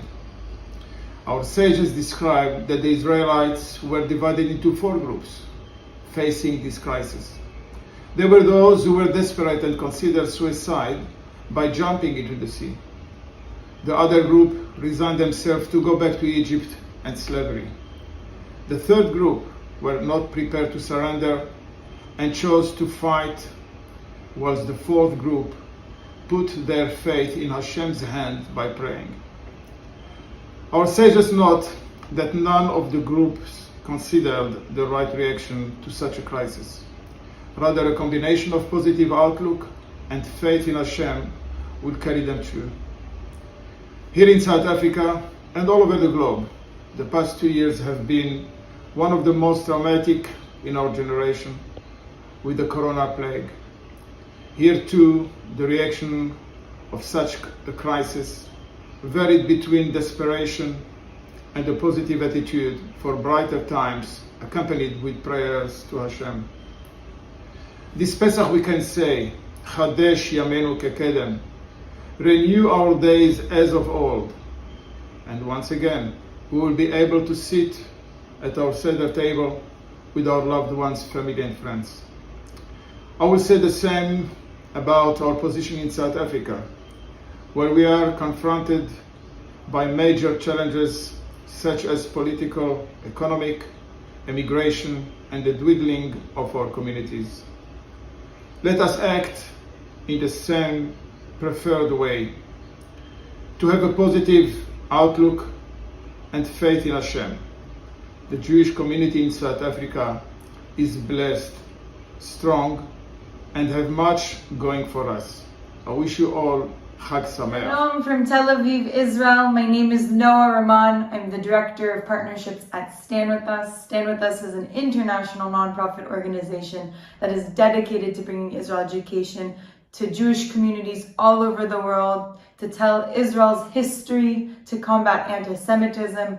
And just a couple weeks ago, I had the privilege to lead a delegation to South Africa to support SOJUS, the Jewish students in South Africa, to really combat the anti-Israel rhetoric campaign of the IAW, the Israel Apartheid Week. And the story of this year's IAW was that we were resilient, we stood our ground, which really goes into this year's Pesach Seder, that every year we retell the story of the Jewish identity, of who we are, what we are, and where our ancestors came from. There might be a couple different versions being told by the wicked son, the wise son, the simple son, and the son who could not ask. But every year we are reminded of our emancipation from slavery and our liberation movement, that as Jews together, we suffer if one Jew suffers, we are resilient if one Jew succeeds, and that we must stand our ground as we reflect off of the past year and we pass down the story of the Jewish people at our Passover Seder through the youngest child being asked, "Ma ishtana," in this night. We take a moment to reflect off of really this night and this past year, and we bring it forward. We at Stand With Us really wish you guys all success, happiness, health, and Chag Sameach. Hello everybody, my name is Udi. I'm an Israeli. I just spent about a week in South Africa with the amazing Jewish community there. Stand With Us asked me to talk a little bit about some Hebrew people coming from Africa to Israel. At first, I thought they were talking about some Johannesburg Jews making Aliyah, but as it turns out, they just wanted me to say Chag Sameach, Happy Passover, Chag Sameach v'kasher. Nisa, we've given away, let's just recap, an Eiger air fryer, Correct. A Volcano Bluetooth speaker. Correct. 2 Volcano headsets. 1 Volcano headphone and 1 amplified Bluetooth headphone. So 2 headphones in total, correct. Let's give away a few more prizes. What have you got for us? You know, it is travel season, people, and we are giving away some great travel, lovely giveaways, things that you definitely need. If you don't have them yet, well, lucky for you, because you stand a chance to win these incredible travel giveaways. So up first, my favorite, obviously there's a bit of the child in me. We've got a hard shell travel-wise suitcase. It's actually not just for kids, people. I actually have been to a few business meetings where I've seen executives roll this little baby out. But also, yeah, if you're a fan, or even for your child, this is fantastic. But or if you're an adult and just a superhero lover, treat yourself to a hard shell travel-wise suitcase.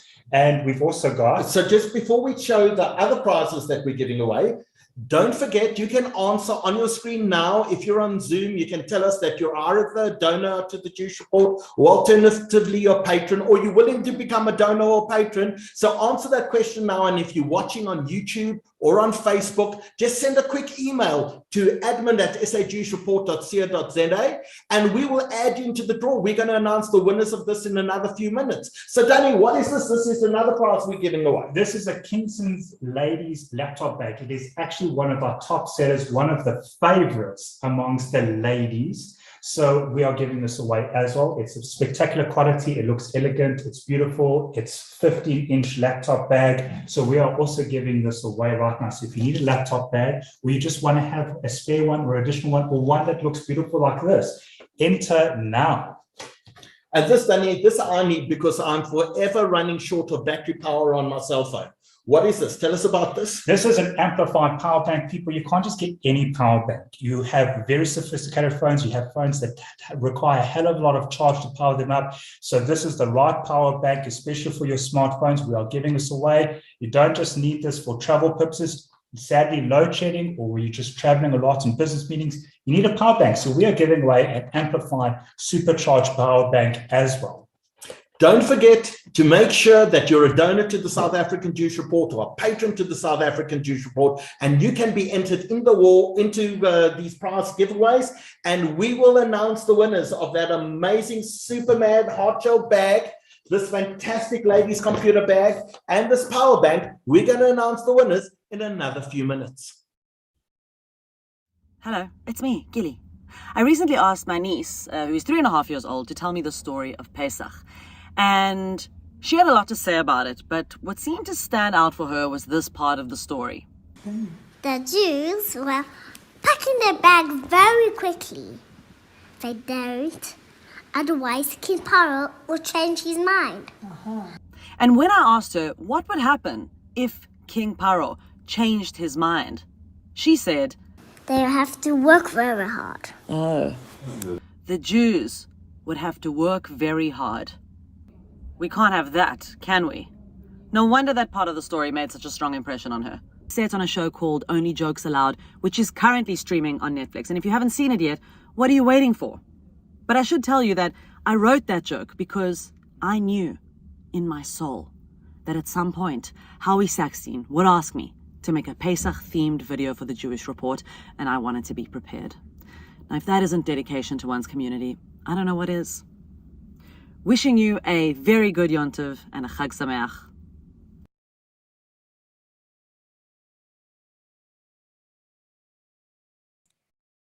Dina, you have to love Gilly Apter. And isn't it amazing, like such a talented family, to be able to see Anat Apter and what she does, and Gilly and what she does? Absolutely fantastic.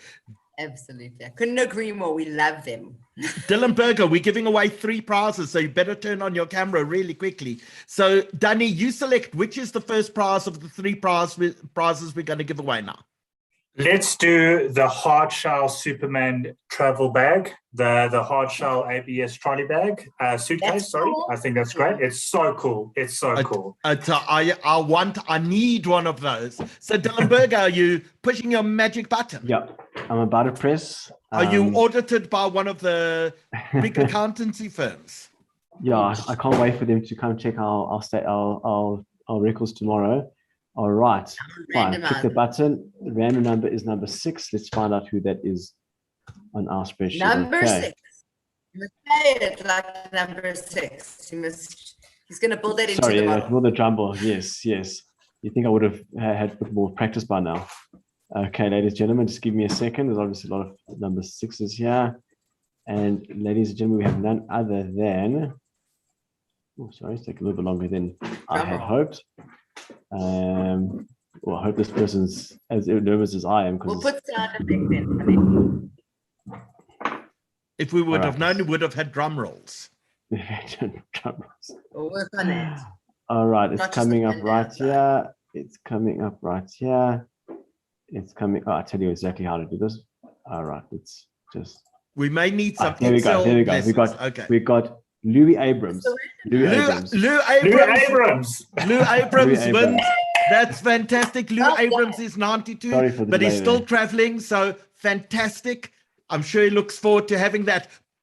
Dylan, while you push your magic button again, Danny Kadar, which are we going to give away now? Which is our next prize? Is it going to be that 50-inch ladies computer bag, or is it going to be the power? Let's do the power bank. Let's do the power bank now, and let's do the ladies bag afterwards. Okay, you ready to go? We're ready. Ready. Right, here we go. Randomize away. All right. Ooh, number 448. Number 448. Who have we got here? 448. 448. 448. 448. And we have none other than. Oh wow, we got Hami Subel. Hami Subel, mazel tov to Hami Subel. So Hami Subel, you win that fantastic power bank while Dylan cranks up his machine again. And so Danny, this one, tell us again about that big leather computer bag thing. This is the Kingston's Ladies laptop handbag for 15.6-inch laptops. So it is one of our top sellers. It's elegant, it's beautiful looking, it's just so classy. So we amalgamate a ladies handbag and a laptop bag in the same thing. These are the genius ideas that the pharaohs thought of, the same, like aligned with the same type of thinking that built the pyramids. So yes, that's what we're giving away now. Okay. Practical for any Jewish woman with a laptop and a bag when you've got to carry both, and you don't actually need both. I know this. Exactly. So Dylan, tell us who the winner is. Take us up. 2, 1. There we go. Ooh, number 533. 533. Let's have a look who we got here. 533. We have none other than we got Karen. Karen or Corin. I'm just looking because you didn't put your surname in full, but just based off your email address, you're Corin E. Lane. Fantastic. Corin E. Lane. Sorry. Corin E. Lane. Okay, Corin E. Lane. I'm not sure what your surname is. Huge mazel Karen, tov. I apologize if I got that wrong as well. But huge mazel tov to you. Dylan's going to be contacting everyone tomorrow to make sure they get their prizes. Absolutely. We still have another set of 5 amazing prizes to give away, all in silver from Savannah Silver. But before we go on to our next segment, and you'll be able to enter that draw as well, Dina, I see that Bev says any carb-free recipes for matzah and knedlach. And surely the answer has to be no. Yeah, I'm thinking about that, Bev, that is a very unique question. Can you get through Pesach with no carbs and no matzah in your knedlach? That would be interesting. I mean, what would you use? Cauliflower rice? Like, how would you bind it? I think that would be a challenge. If anyone knows of a carb-free recipe for matzah and knedlach, then please let us know. Put it in the chat. Please put it in the chat. And our last winner was, in fact, Karen Milner. We just need to check if it's Professor Karen Milner or if it is one of our supporters, Karen Milner, who's Kim Kerr's mother. So we'll check on that as well. Dina, we'll be back to give away some more prizes. Let's actually get on with our broadcast.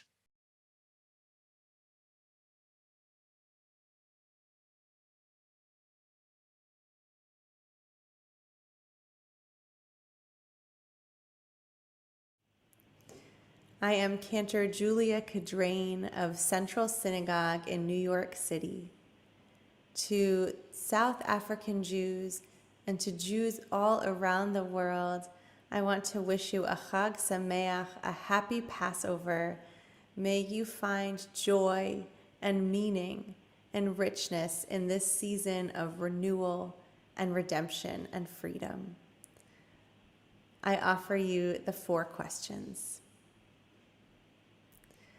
Ma nishtana halayla hazeh mikol haleilot, mikol haleilot, shebechol haleilot anu ochlin chametz umatzah, chametz umatzah, halayla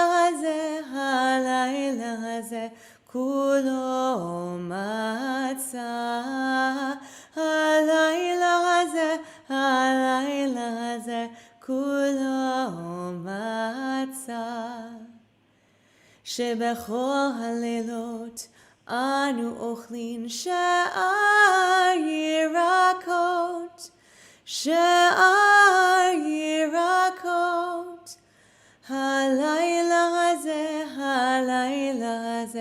maror, maror, halayla hazeh, maror, maror. Shebechol halelot ein anu matbilin, afilu pa'am echat, afilu pa'am echat, halayla hazeh, shetefei amim, halayla hazeh, shetefei amim. Shebechol halelot anu ochlin, bin yoshvin uvein misubin, bin yoshvin uvein misubin, halayla hazeh, kulanu misubin, halayla hazeh, kulanu misubin.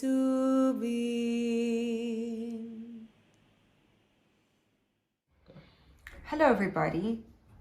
The philosopher Isaiah Berlin spoke about 2 types of freedom. Freedom from and freedom to. Freedom from is freedom from physical constraints on your movement and on your action. Freedom to is the freedom to self-realize and be able to make personal and autonomous choices. In the Haggadah and in the Seder, we see both poles of these freedoms. We start with Avadim Hayinu, we were enslaved in Egypt, but we end with L'Shana Haba Yerushalayim, next year in Jerusalem, or now that we are free to choose to become whoever we want to be. This year, as we sit down to our Seders, we can concentrate on both these types of freedom. There are 10 million refugees from the Ukraine. Many of them are Jews, and we can think of the freedom from the fact that their physical movement has been constrained by the terrible war between Russia and the Ukraine. At the same time, many of us are lucky enough not to live in places where our physical freedoms are constrained, and so we will be thinking about the freedom to. How do we want to unfold? How do we want to become? How do we want to self-realize? These 2 types of freedom are mentioned and touched upon in the meeting between Moses and God at the burning bush. Moses says to God, "What is your name?" And God answers the famous yet enigmatic, Eheyeh Asher Eheyeh, I will be that which I will be. One interpretation of Eheyeh, I will be, is that God was saying, I will be with the Jewish people in their suffering. This is why Rashi explains that God appeared to Moses in a thorn bush, meaning God was constraining God's self in a thorn bush in order to show empathy with the suffering of the Jewish people. In this interpretation, freedom starts with compassion and with empathy. God was saying, your suffering is my suffering. Freedom starts when we feel compassion for those who are enslaved or those who are constrained. A second interpretation of Eheyeh Asher I will be that which I will be, is to say God was saying, do not fix me by a name or particular label. I will unfold as I want to unfold. I am infinite possibility. In this interpretation of Ehyeh, human beings are invited to think about having multiple capacities to become. Humans can unfold in infinite ways. We don't need to be limited by things that we often think of as limitations. This Seder, as we sit down to discuss freedom, let us consider both freedom from and freedom to. Thank you.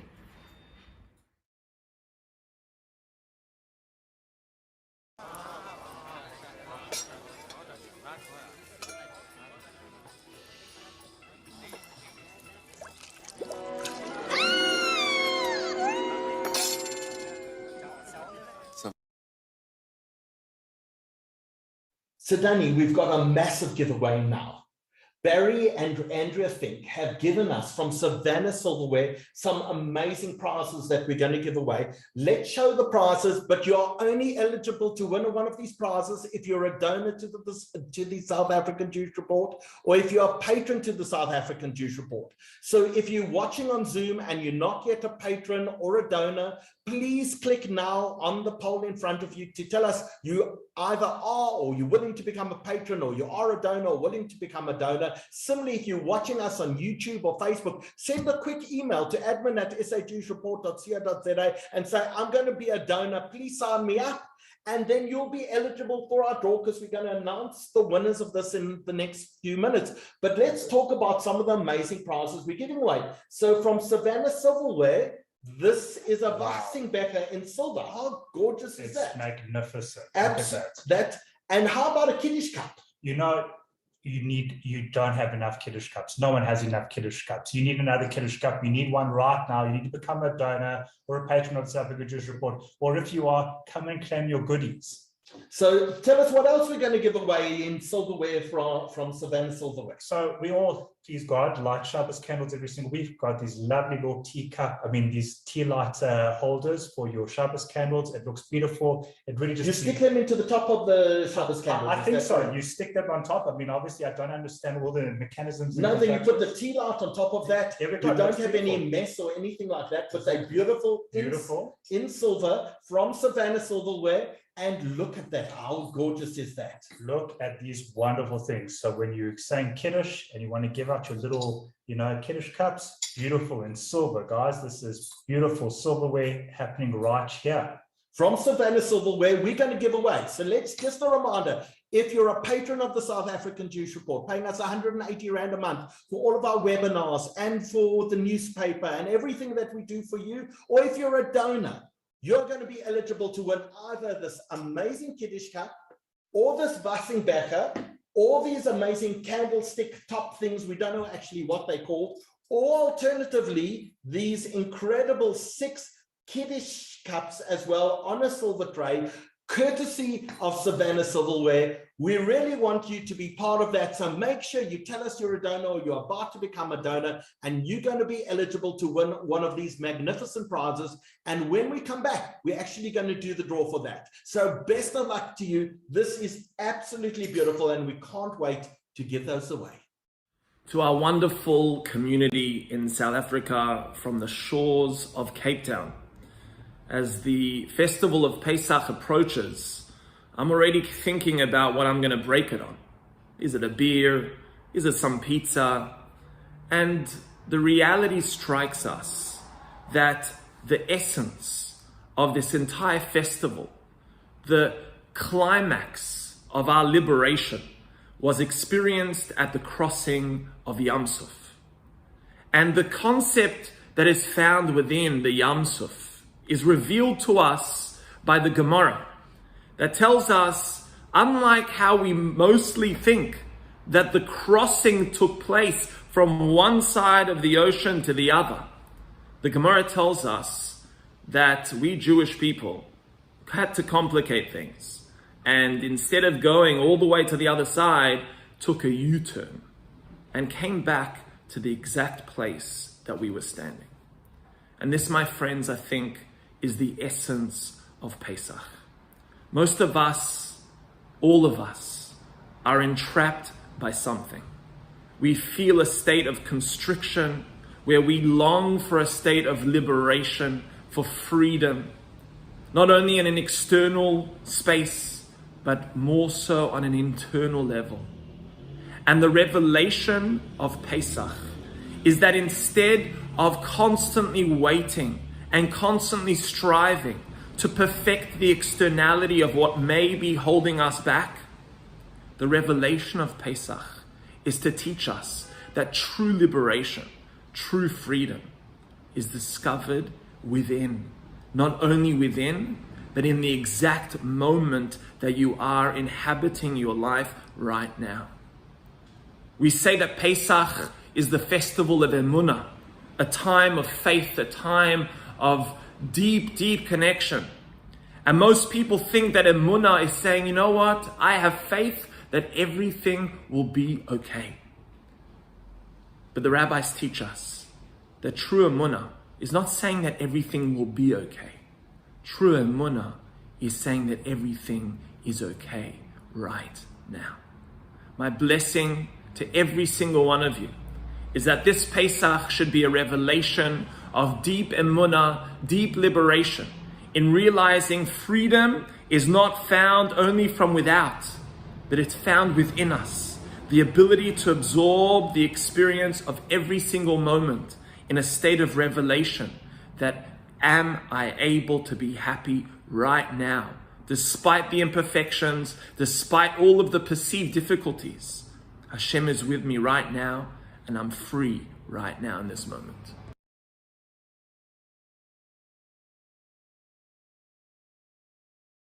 For all of you, would you just stay? עושה שלום במרומיו הוא יעשה שלום עלינו ועל כל ישראל ועל כל יושבי תבל הוא יעשה שלום עלינו ועל כל ישראל ואמרו אמן. May the one who creates peace on earth bring peace to us and to all Israel and to all who dwell on earth, and let us say amen. Whoa, whoa, whoa, whoa, whoa. And let us say amen. אדון עולם אשר מלך בטרם כל יציר נברא לעת נעשה וחפצו כל אזי מלך שמו נקרא, ואחרי ככלות הכל לבדו ימלוך נורא, והוא היה והוא הווה והוא יהיה בתפארה, והוא אחד ואין שני, להמשילו להכבירה, בלי ראשית בלי תכלית, ולא העוז והמשרה. הוא אלי וחי גואלי, וצור חבלי בעת צרה, וניסים הנוסלים עד כוסי ביום אקרא.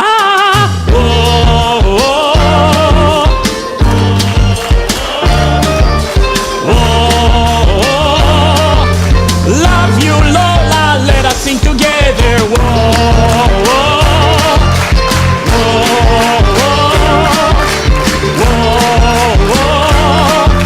And let us say amen. בידו אפקיד רוחי בעת אישן ויעירה, ואם רוחי גביעתי אדוני לי ולא הירא.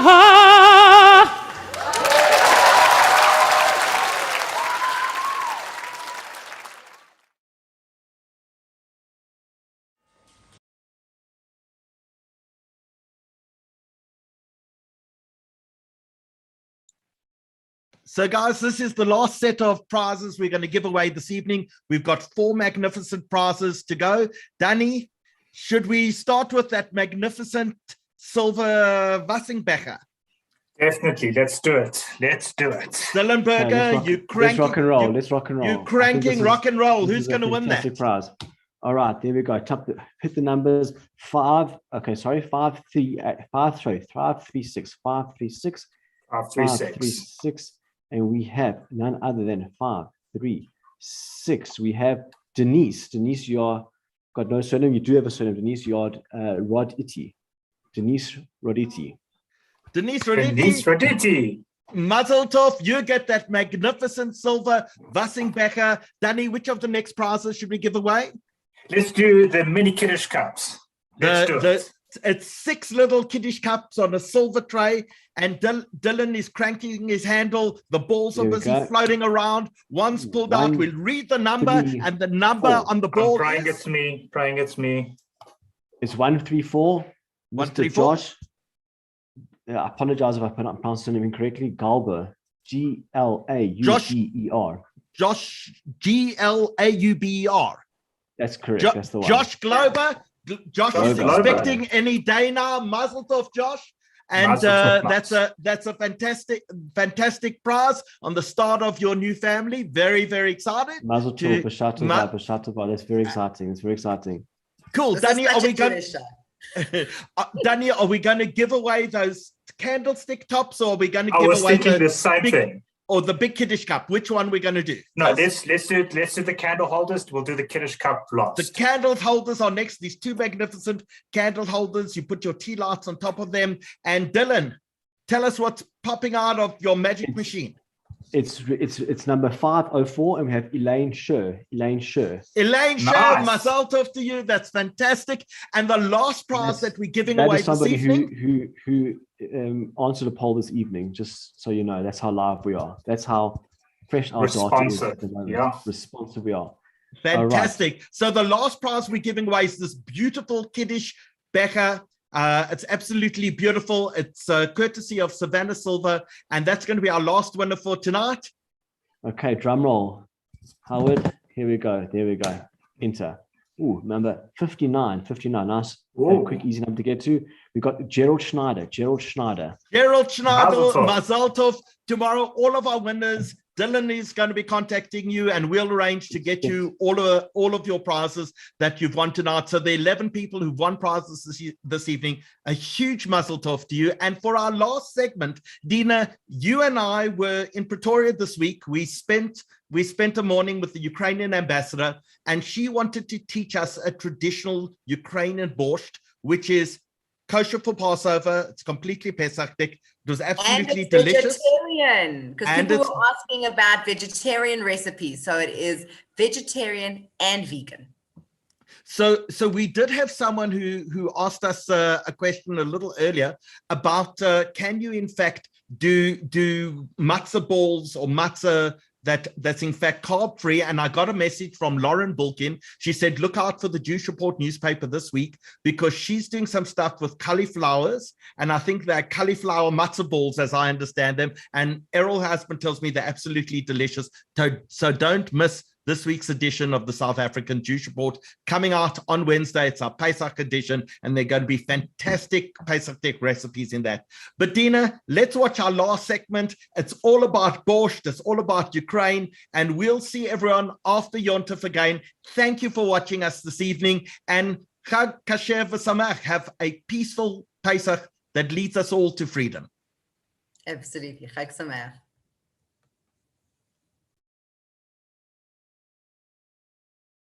Hello, I'm Ambassador of Ukraine in South Africa, Lyubov, and today I'm going to cook some pure Ukrainian, but vegetarian borscht, which is the beetroot soup. First of all, we need to protect you with some Ukrainian shield here. Don't think that you are going not to cook. This is very professional. Yeah, like this professional. So, I only look like I cook. I hope you will help. I do. What is the difference between vegetarian and not vegetarian borscht? It's just you don't put meat there. Otherwise, it consists really of many ingredients that we will cook separately. And in order to replace the meat, we will put some fresh wild mushrooms that we are preparing now. They still have to be in water for a while. So how long do you soak that for? This goes for 1 hour. Then meantime, we are cooking some main beetroot addition to this. We already have our potato boiled.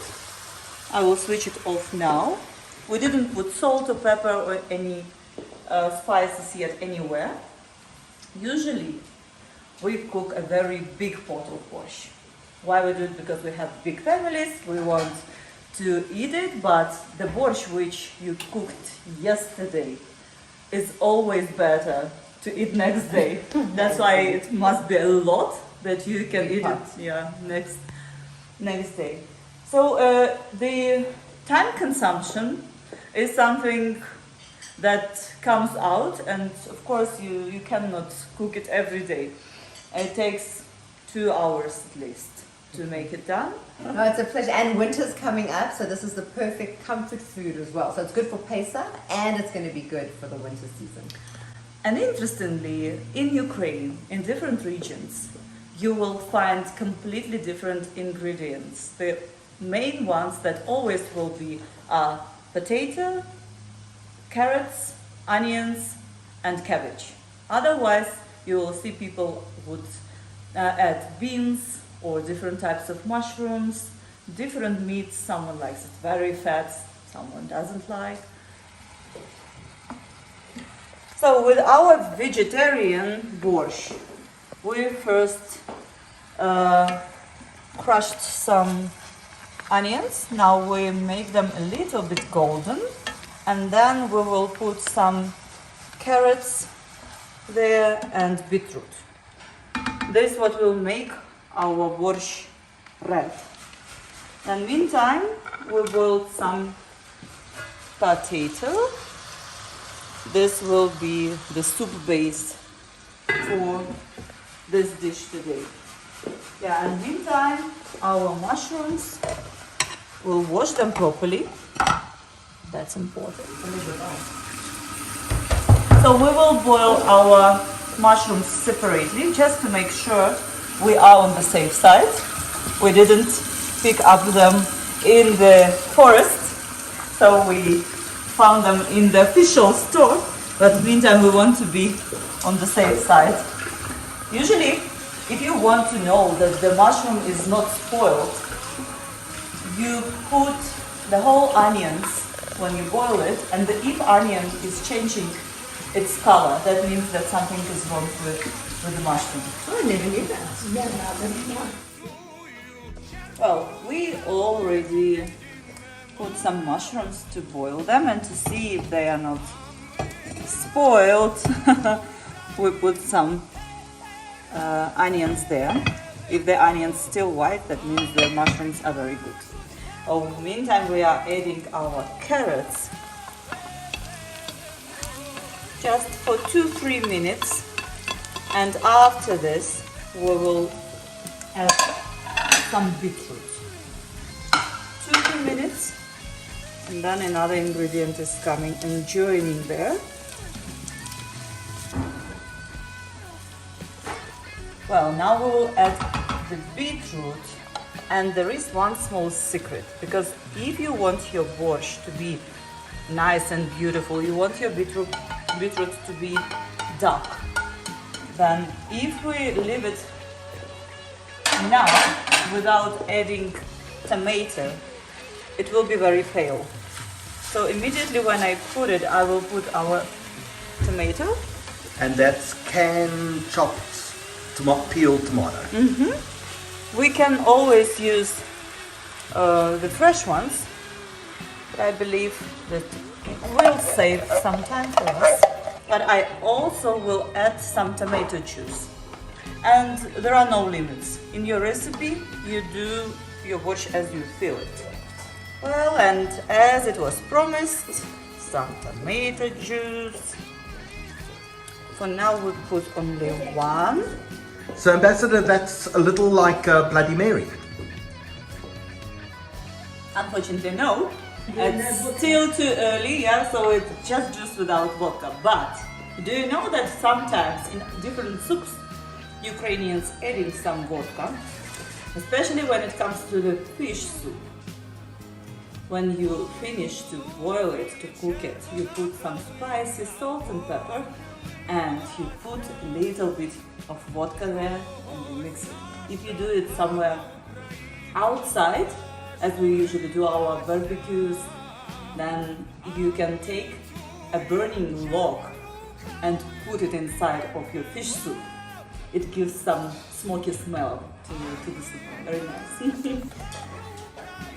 Yeah, I just thought that I forgot to have my pepper, which is very good for the smell of the borscht. You don't really add it as an ingredient, more like a spice. Yes. So finally we have our potatoes ready, and we are adding our washed against one more time mushrooms, that we make sure we don't have any sand in it. So now we will make friends.